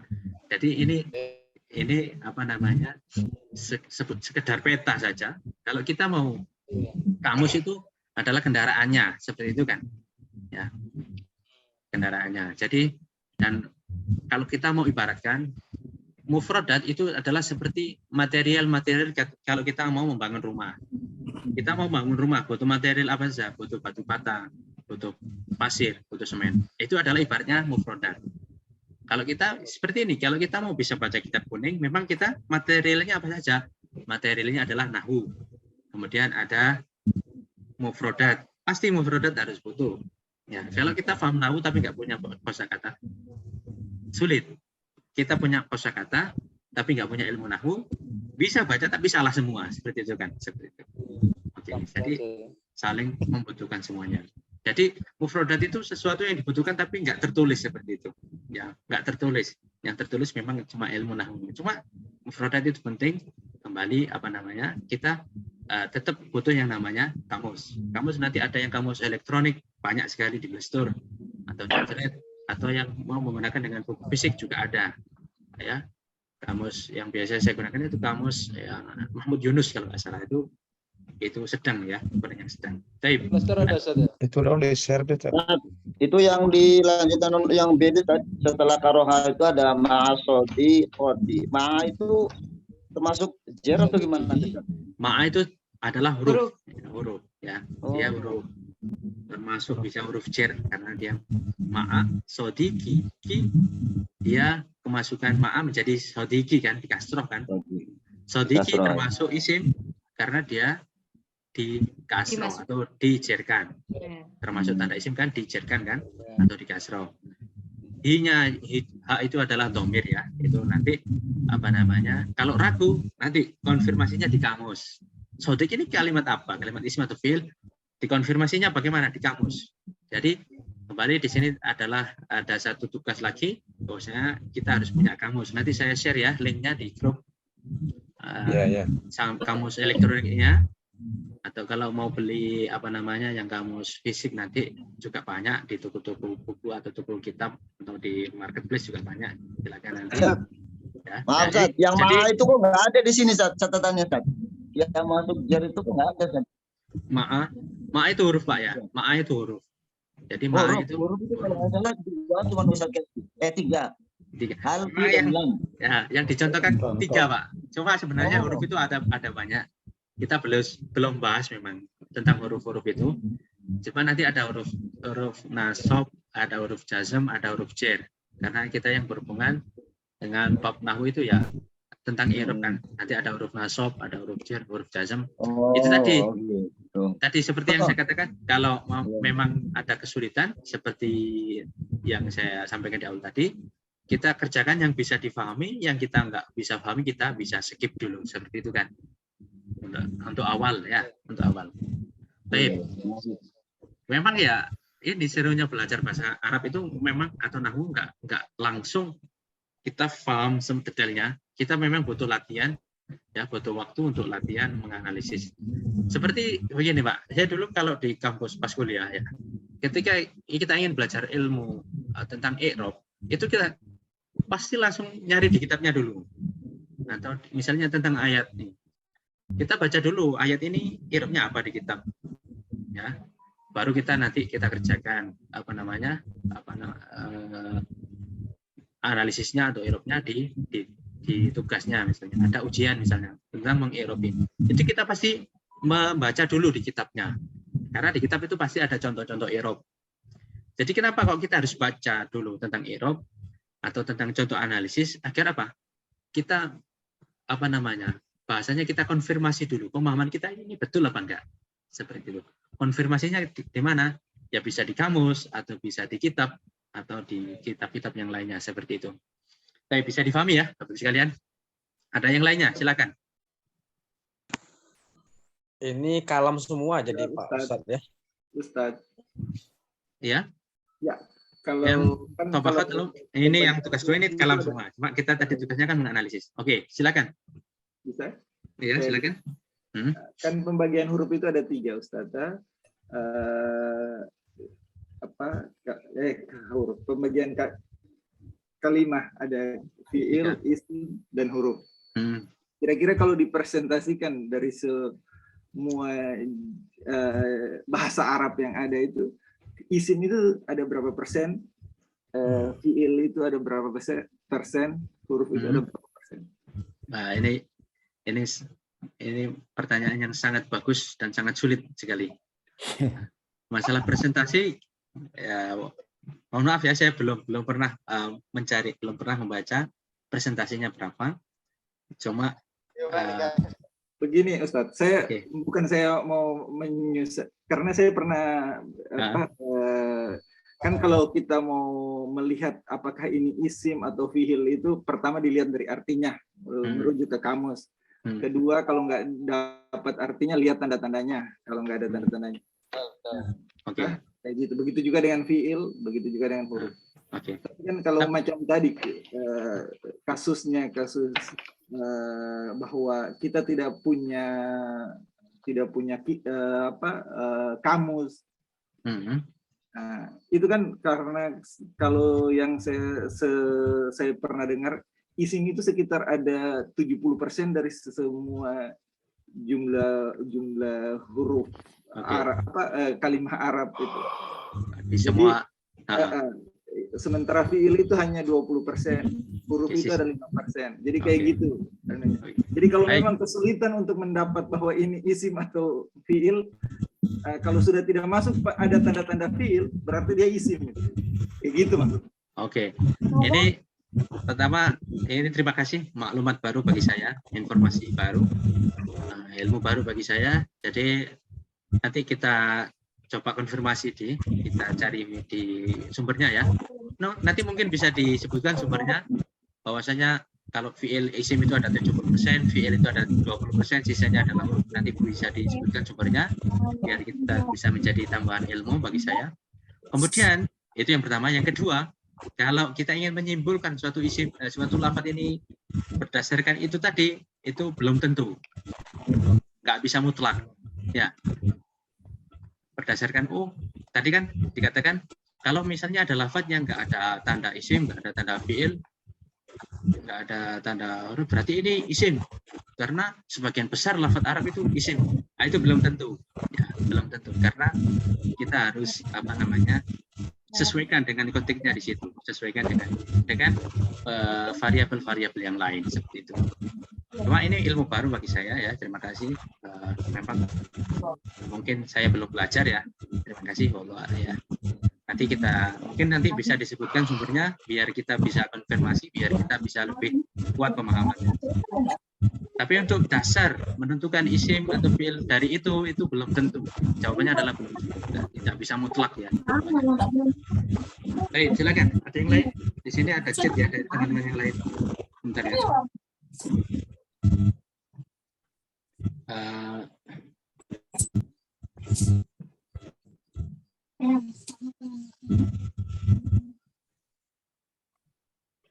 Jadi Mansat. Ini kan materi kita baru sampai nomor 3 nih, materi nomor 3. Cuman pembahasannya udah terlalu dalam banget ini kalau menurut saya. Mohon maaf.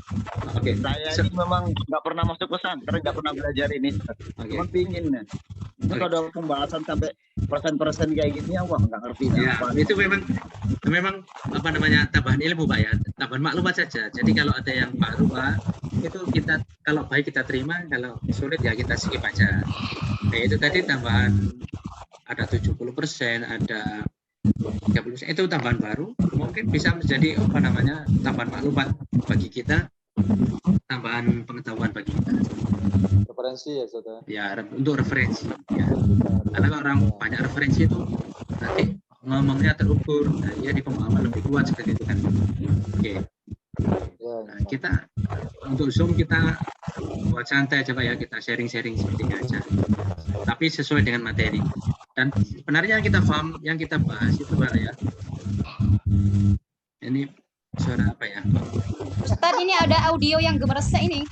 Oke, sebentar ya, saya cari.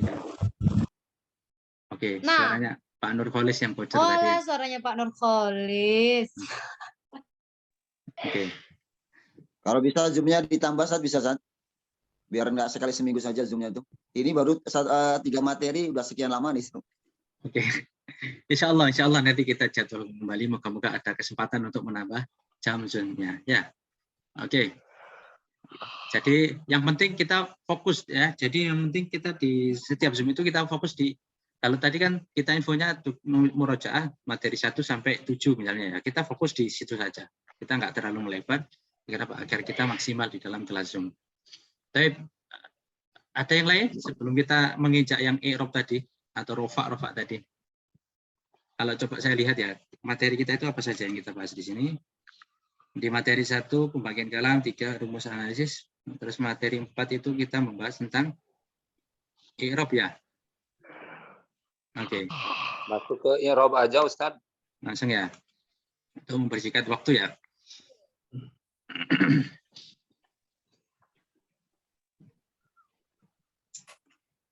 Materi 4.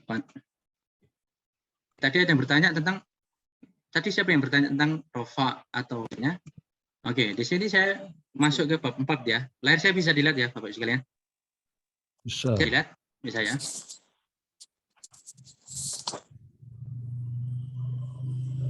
Bab i'rab ya, bab materi 4 ya.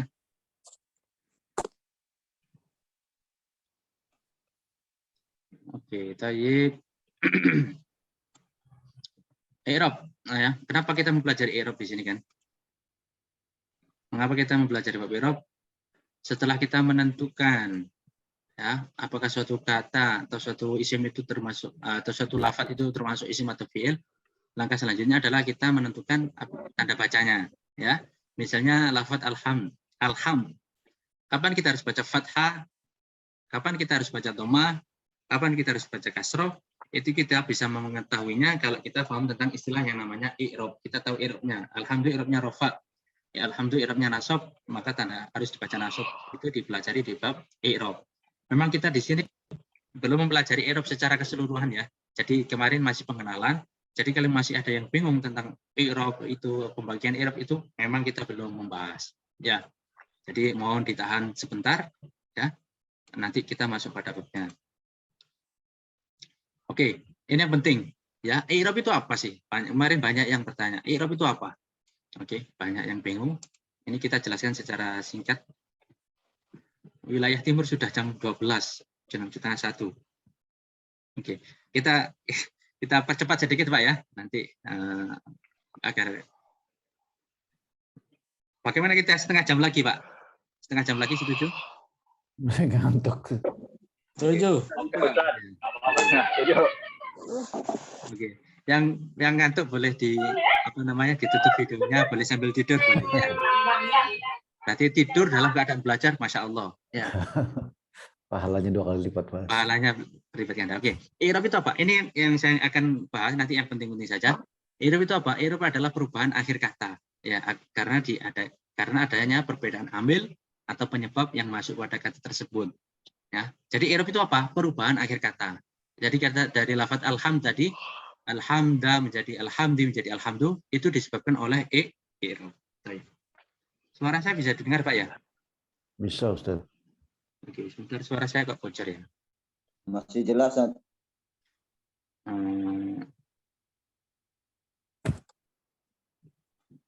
Halo, bisa didengar ya? Jelas. Bisa. Oke. Jelas. Jelas. I'rab itu perubahan akhir kata. Kemudian lawannya i'rab itu apa? Bina. Ya, lawannya i'rab itu bina. Oke.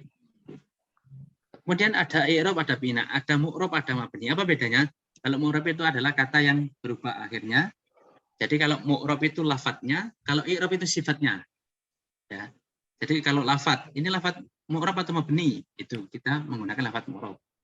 I'rabnya apa? Berarti kita menggunakan sifatnya. Jadi mu'rab itu zat, i'rab itu sifat. Bisa difahami ya bedanya mu'rab sama i'rab. Mabni itu adalah ya tadi lawan ya, berarti lafadznya mabni. Kemudian i'rab itu ada rafa, nasab, jar dan jazm. Kemudian i'rab yang berlaku pada isim itu rafa, nasab dan jar. Jadi isim yang kita bahas di awal tadi itu cuma dihukumi rafa, nasab dan jar. Enggak boleh dibaca jazm. Enggak ada istilah jazm dalam isim. Maaf ya. Kemudian fi'il itu rafa, nasab dan jazm. Enggak boleh ada istilah jar. Ya, adapun kasroh itu nanti pengecualian. Nanti kalau ada fiil yang di kasroh, nanti pengecualian kita akan bahas di bab selanjutnya atau di sela-sela pembahasan. Baik, ini materi. Kemudian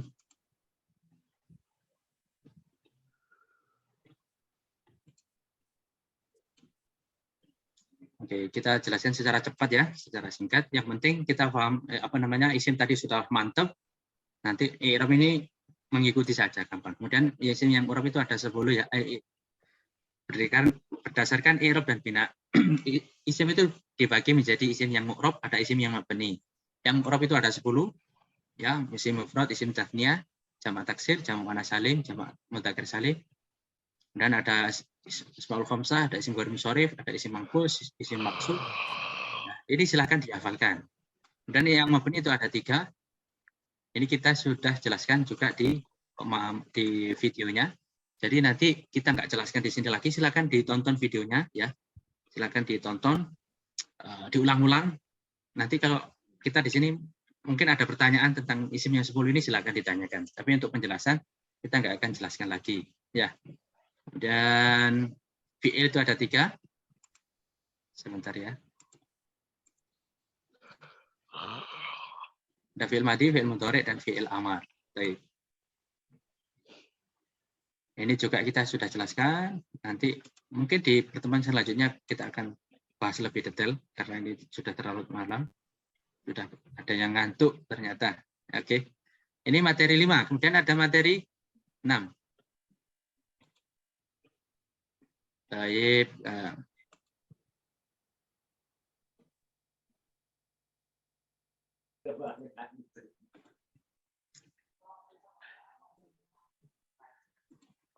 Ini keterangannya ada di bab 6 ya.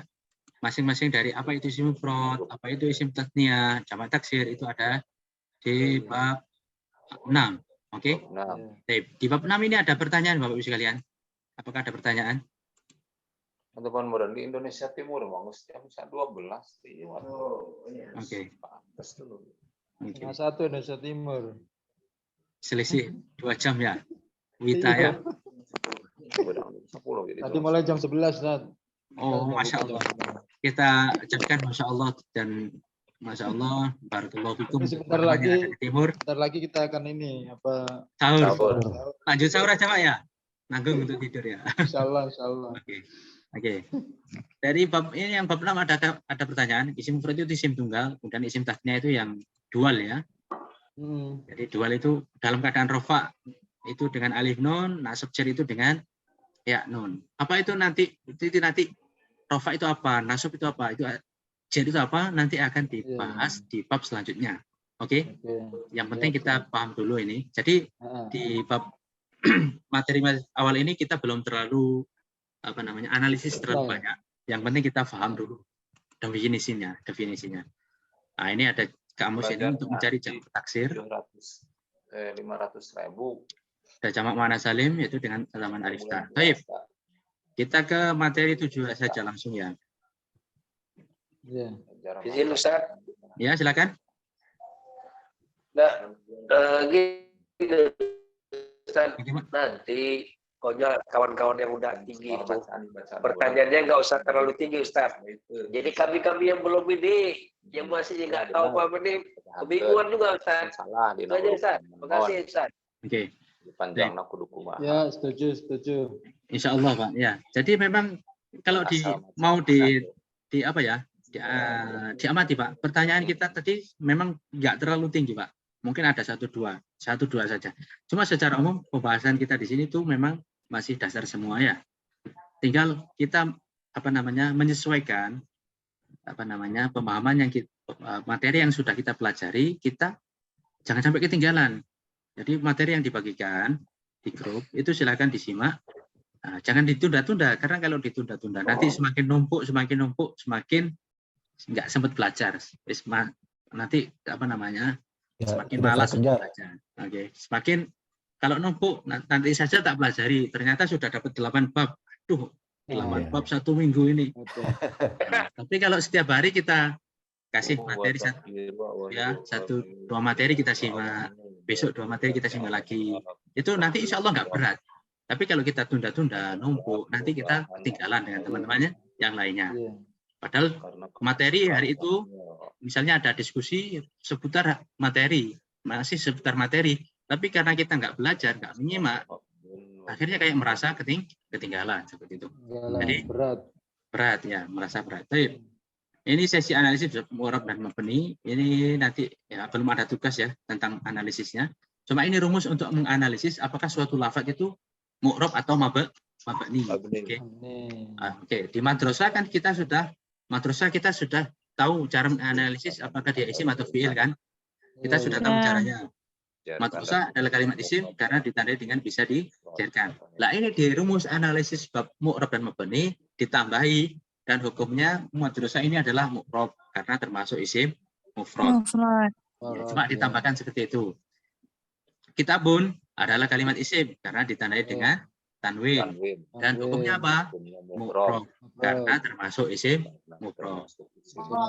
Atulabu seperti itu adalah kalimat isim karena ditandai dengan alif lam, dan hukumnya mu'rob karena termasuk jamak taksir.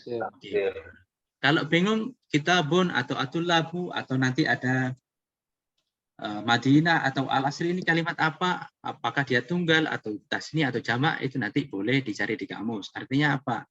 Kalau atulab itu artinya para siswa, berarti para siswa itu adalah jamak. Baik. Nanti kita coba beri tugas ini ya. Ini belum ada tugas kemarin. Baik. Ada pertanyaan di bab ini, Pak? Bab 7 ini. Mungkin Ustaz. Jujur aja loh, nanti sahur kita. Silakan. Ustaz, mau tanya sedikit Ustaz. Oke, dengan Bapak siapa? Lafaz ini Ustaz, dengan Al-Bahri Ustaz. Ya, silakan. Lafaz sayati itu kan kalau nggak salah fi'il mudhari ya Ustaz ya? Ya. Itu i'rabnya kan fi'il mudhari itu termasuk fi'il yang murab ya Ustaz. Itu i'rabnya i'rab apa Ustaz? Tahu kadang kan tuh jer kalau saya baca itu. Itu apakah i'rab rafa, nasab atau gimana Ustaz?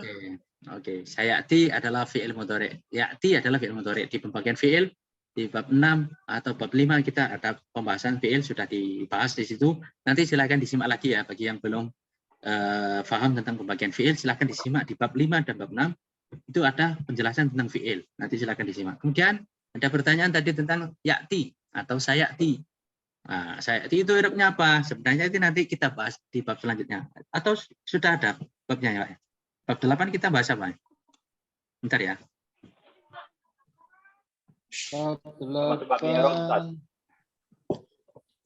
Ada tanda i'rab. Tanda-tanda i'rab ya. Rofa ya. Oke. Bentar saya coba buka ya.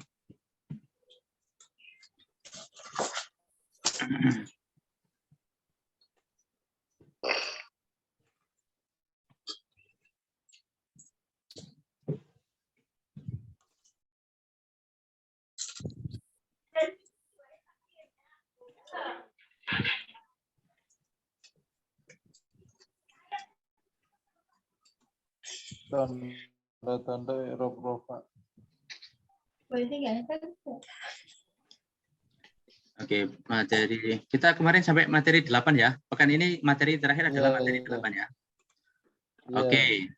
Ada materi 8. Materi 8 adalah bab tanda-tanda i'rab rofa. Oke, tanda i'rab rofa ini belum ada tugas. Nanti kita di pekan depan kita akan berikan tugasnya bersama dengan i'rab-i'rab yang lainnya.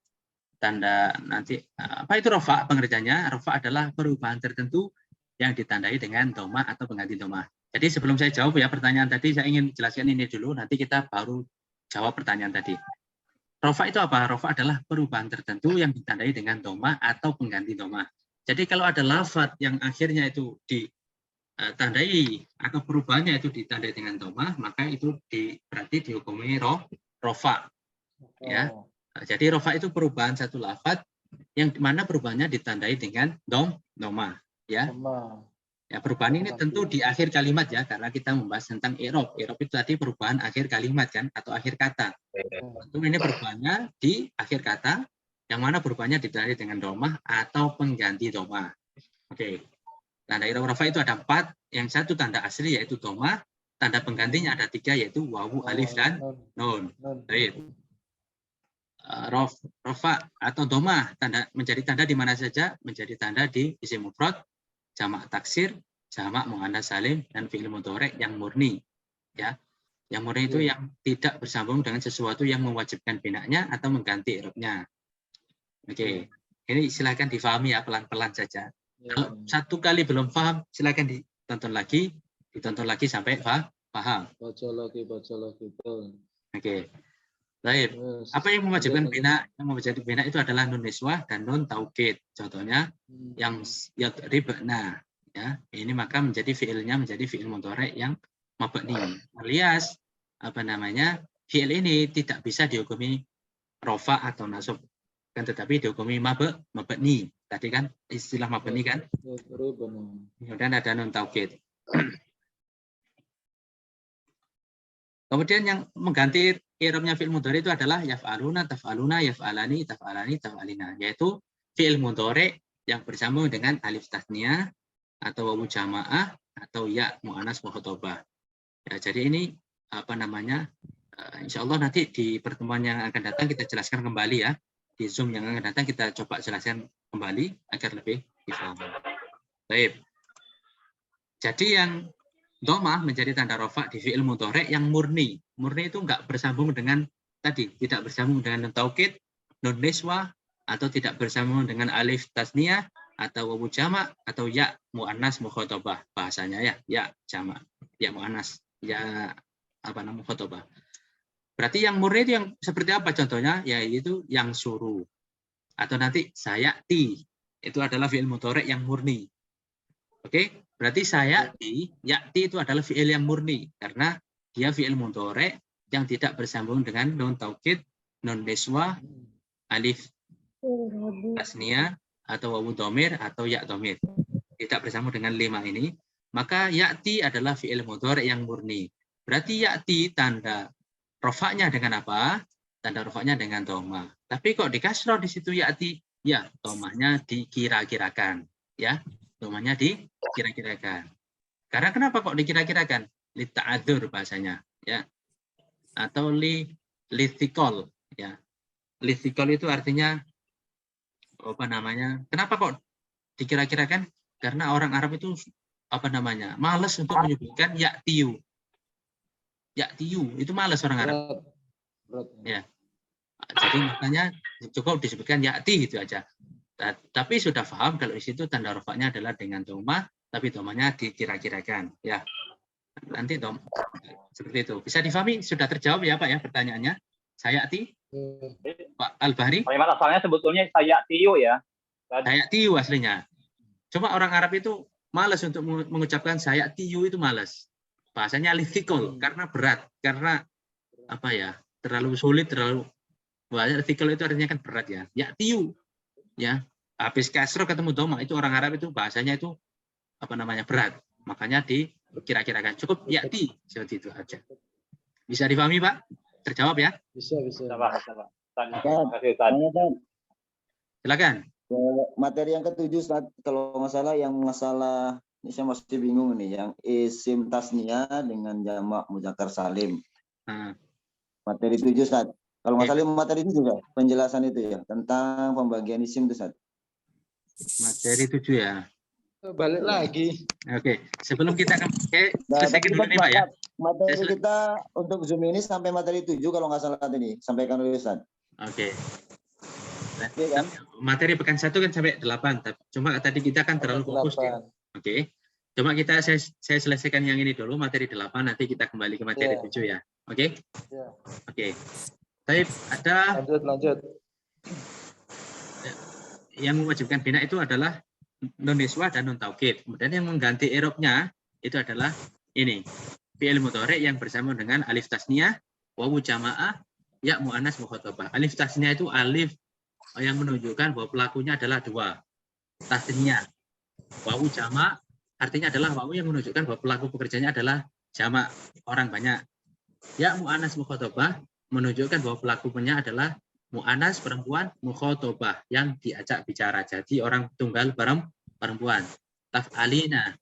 Kalau anti berarti anti takdubina. Kalau anti takulu kamu makan berarti anti takulina seperti itu kan. Oke, bisa dipahami Pak ya? Insyaallah bisa dipahami. Bisa. Oke. Kalau begitu apa definisi af'alul khamsah? Adalah fi'il mudhari yang bersambung dengan dhamir alif tasniyah, dhamir wawu jamak dan dhamir ya mu'annas mukhatabah. Jadi 5 fi'il ini Pak, 5 bentuk fi'il ini atau nanti yang menyerupai bentuk ini bisa diganti dengan lafaz yang lain nanti. Bisa yaktubuna, taktubuna, yaktubani, taktubani, taktubina. Ini disebut dengan af'alul khamsah. Ya. Disebut dengan af'alul khamsah. Oke? Di sini ada di materi 8. Apa definisi af'alul khamsah? Itu tadi adalah fi'il mudhari yang bersambung dengan dhamir alif tasniyah, dhamir wawu jamak dan dhamir ya mu'annas mukhatabah. Ini disebut dengan af'alul khamsah. Baik. Wawu menjadi tanda rafa di mana? Wawu menjadi tanda rafa di 2, yaitu jamak mudzakkar salim al-muslimuna, ini tanda rafanya dengan wawu. Akhuka tanda rafanya dengan wawu. Dan alif menjadi tanda rafa di mana? Di satu tempat saja, yaitu isim musanna, koma tolibani. At-tolibani. ya. Tolibani dia rofa, tanda rofanya dengan alif. Dan nun menjadi tanda rofa di mana? Di satu tempat saja di af'alul khamsah, yaitu contohnya af'alul khamsah tadi fi'il mudhari yang bersama dengan alif tasniyah, wawu jamak, ya muannats mudzakkar. Jadi yadhabuna ini tanda rofanya dengan apa? Dengan nun. Ya.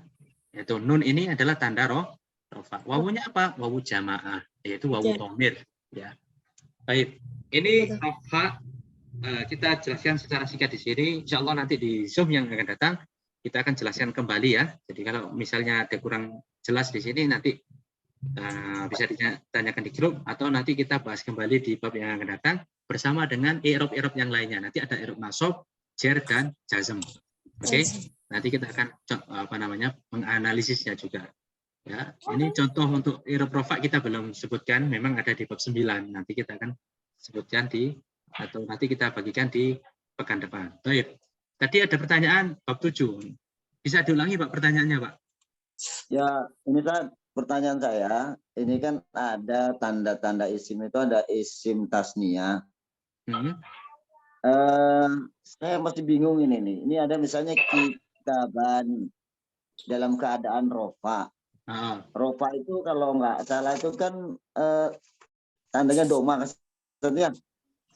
Kemudian ada kitaban tanda dalam keadaan nasab atau jar.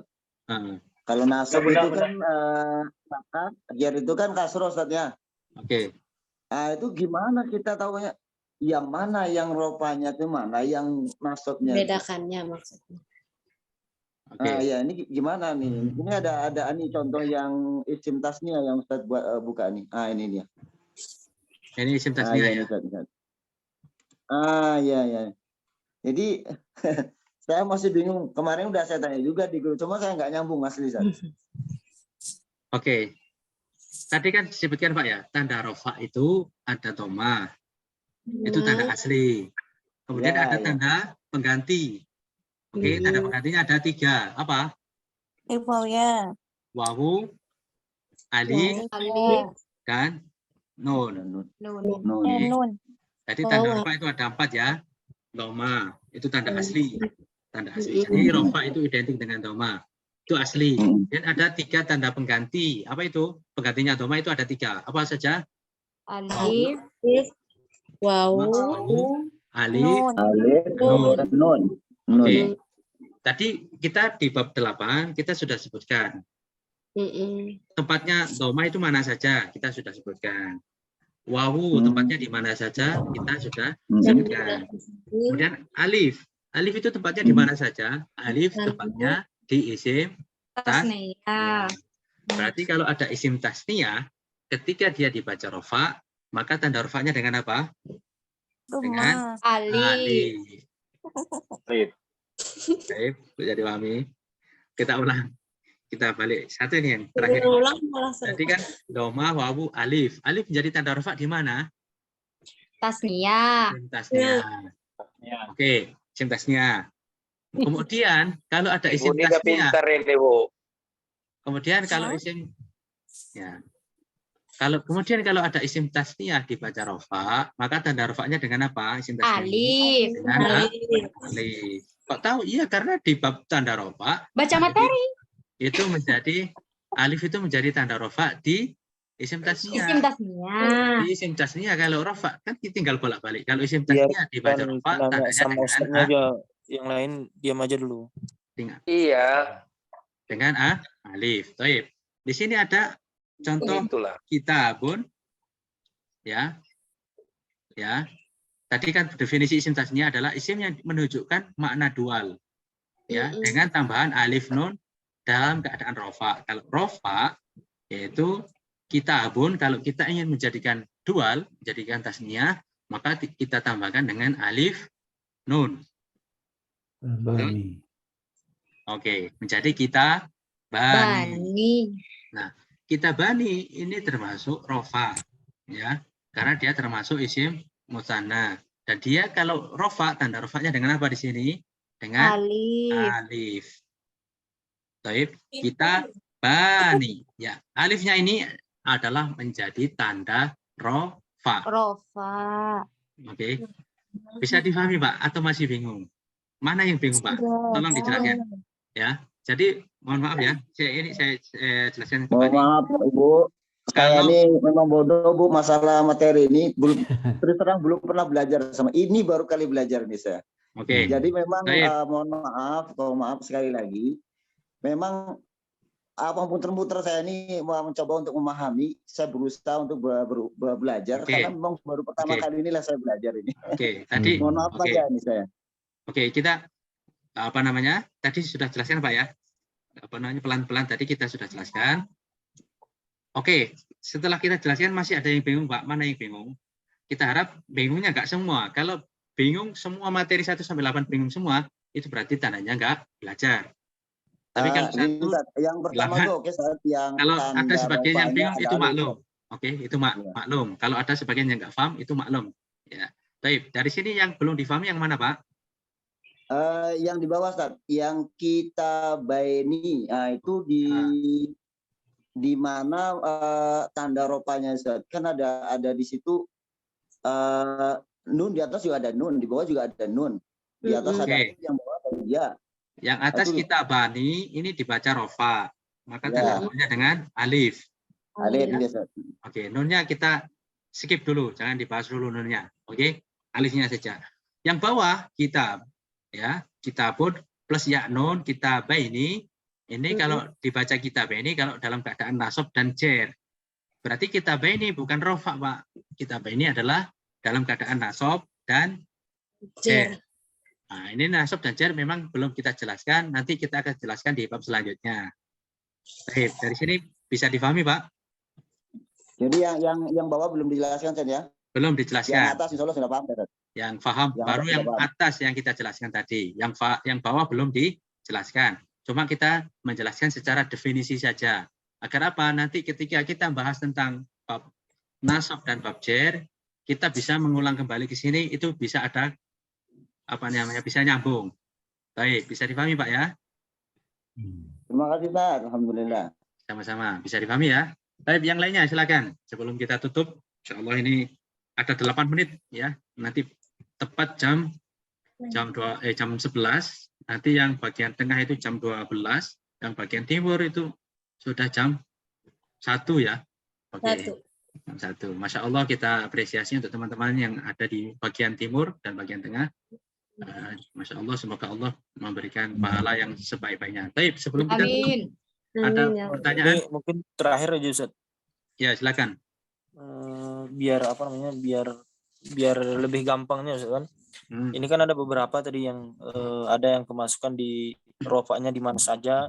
Contoh dia keadaan rofa ini masuk ke isim tasniyah dan isim yang lain. Mungkin ada tips untuk mengetahui itunya Ustaz. Rumus inilah rumus mungkin kan ada beberapa tempat menghafal tanda. Ya, nanti insya Allah di pekan depan atau di materi selanjutnya kita akan berikan namanya peta konsep, itu yang lebih mempermudah ya. Jadi ada peta konsep.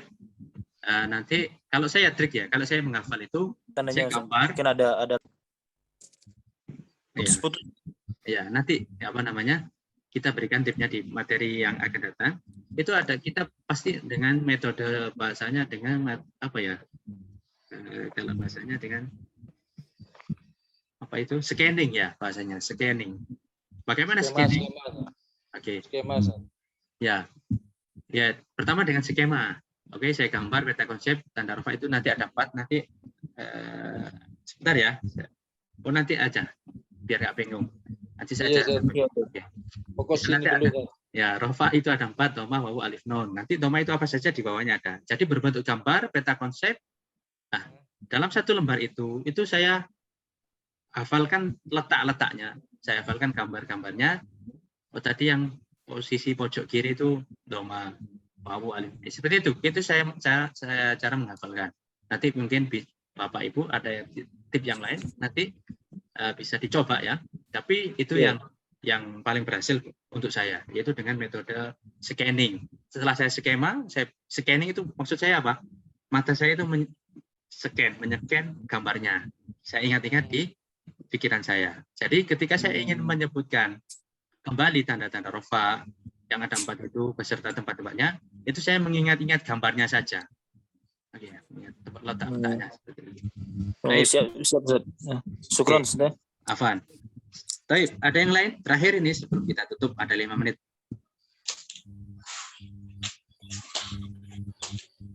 Saya kira cukup, Ustaz. Cukup ya? Alhamdulillah ya. Baik. Alhamdulillah. Insya Allah ini cukup. Berapa jam berarti kira-kira tadi kita? 2 jam ya? 2 jam. Alhamdulillah kita 2 jam diberikan taufik dan hidayah oleh Allah bisa belajar dengan walaupun dengan Zoom ya Pak ya.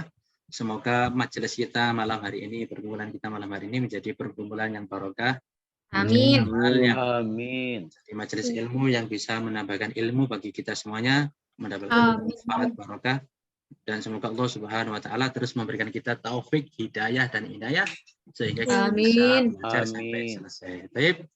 Kalau nggak ada, mungkin saya akhiri. Cukup sekian dari saya. Ada kurang lebihnya saya mohon maaf yang sebesar-besarnya. Akhir kalam, wallahu a'lam bishawab. Nanti sebelum meninggalkan kelas nanti kita baca doa kafaratul majelis dulu ya. Iya, Ustaz. Dari saya ada kurang lebihnya mohon maaf. Akhir kalam, wallahu a'lam bishawab. Wassallallahu ala sayyidina Muhammadin wa ala alihi wasallam. Wassalamualaikum warahmatullahi wabarakatuh. Waalaikumsalam warahmatullahi wabarakatuh. Subhanakallahumma wa bihamdika asyhadu an la ilaha illa anta astaghfiruka wa atubu ilaik.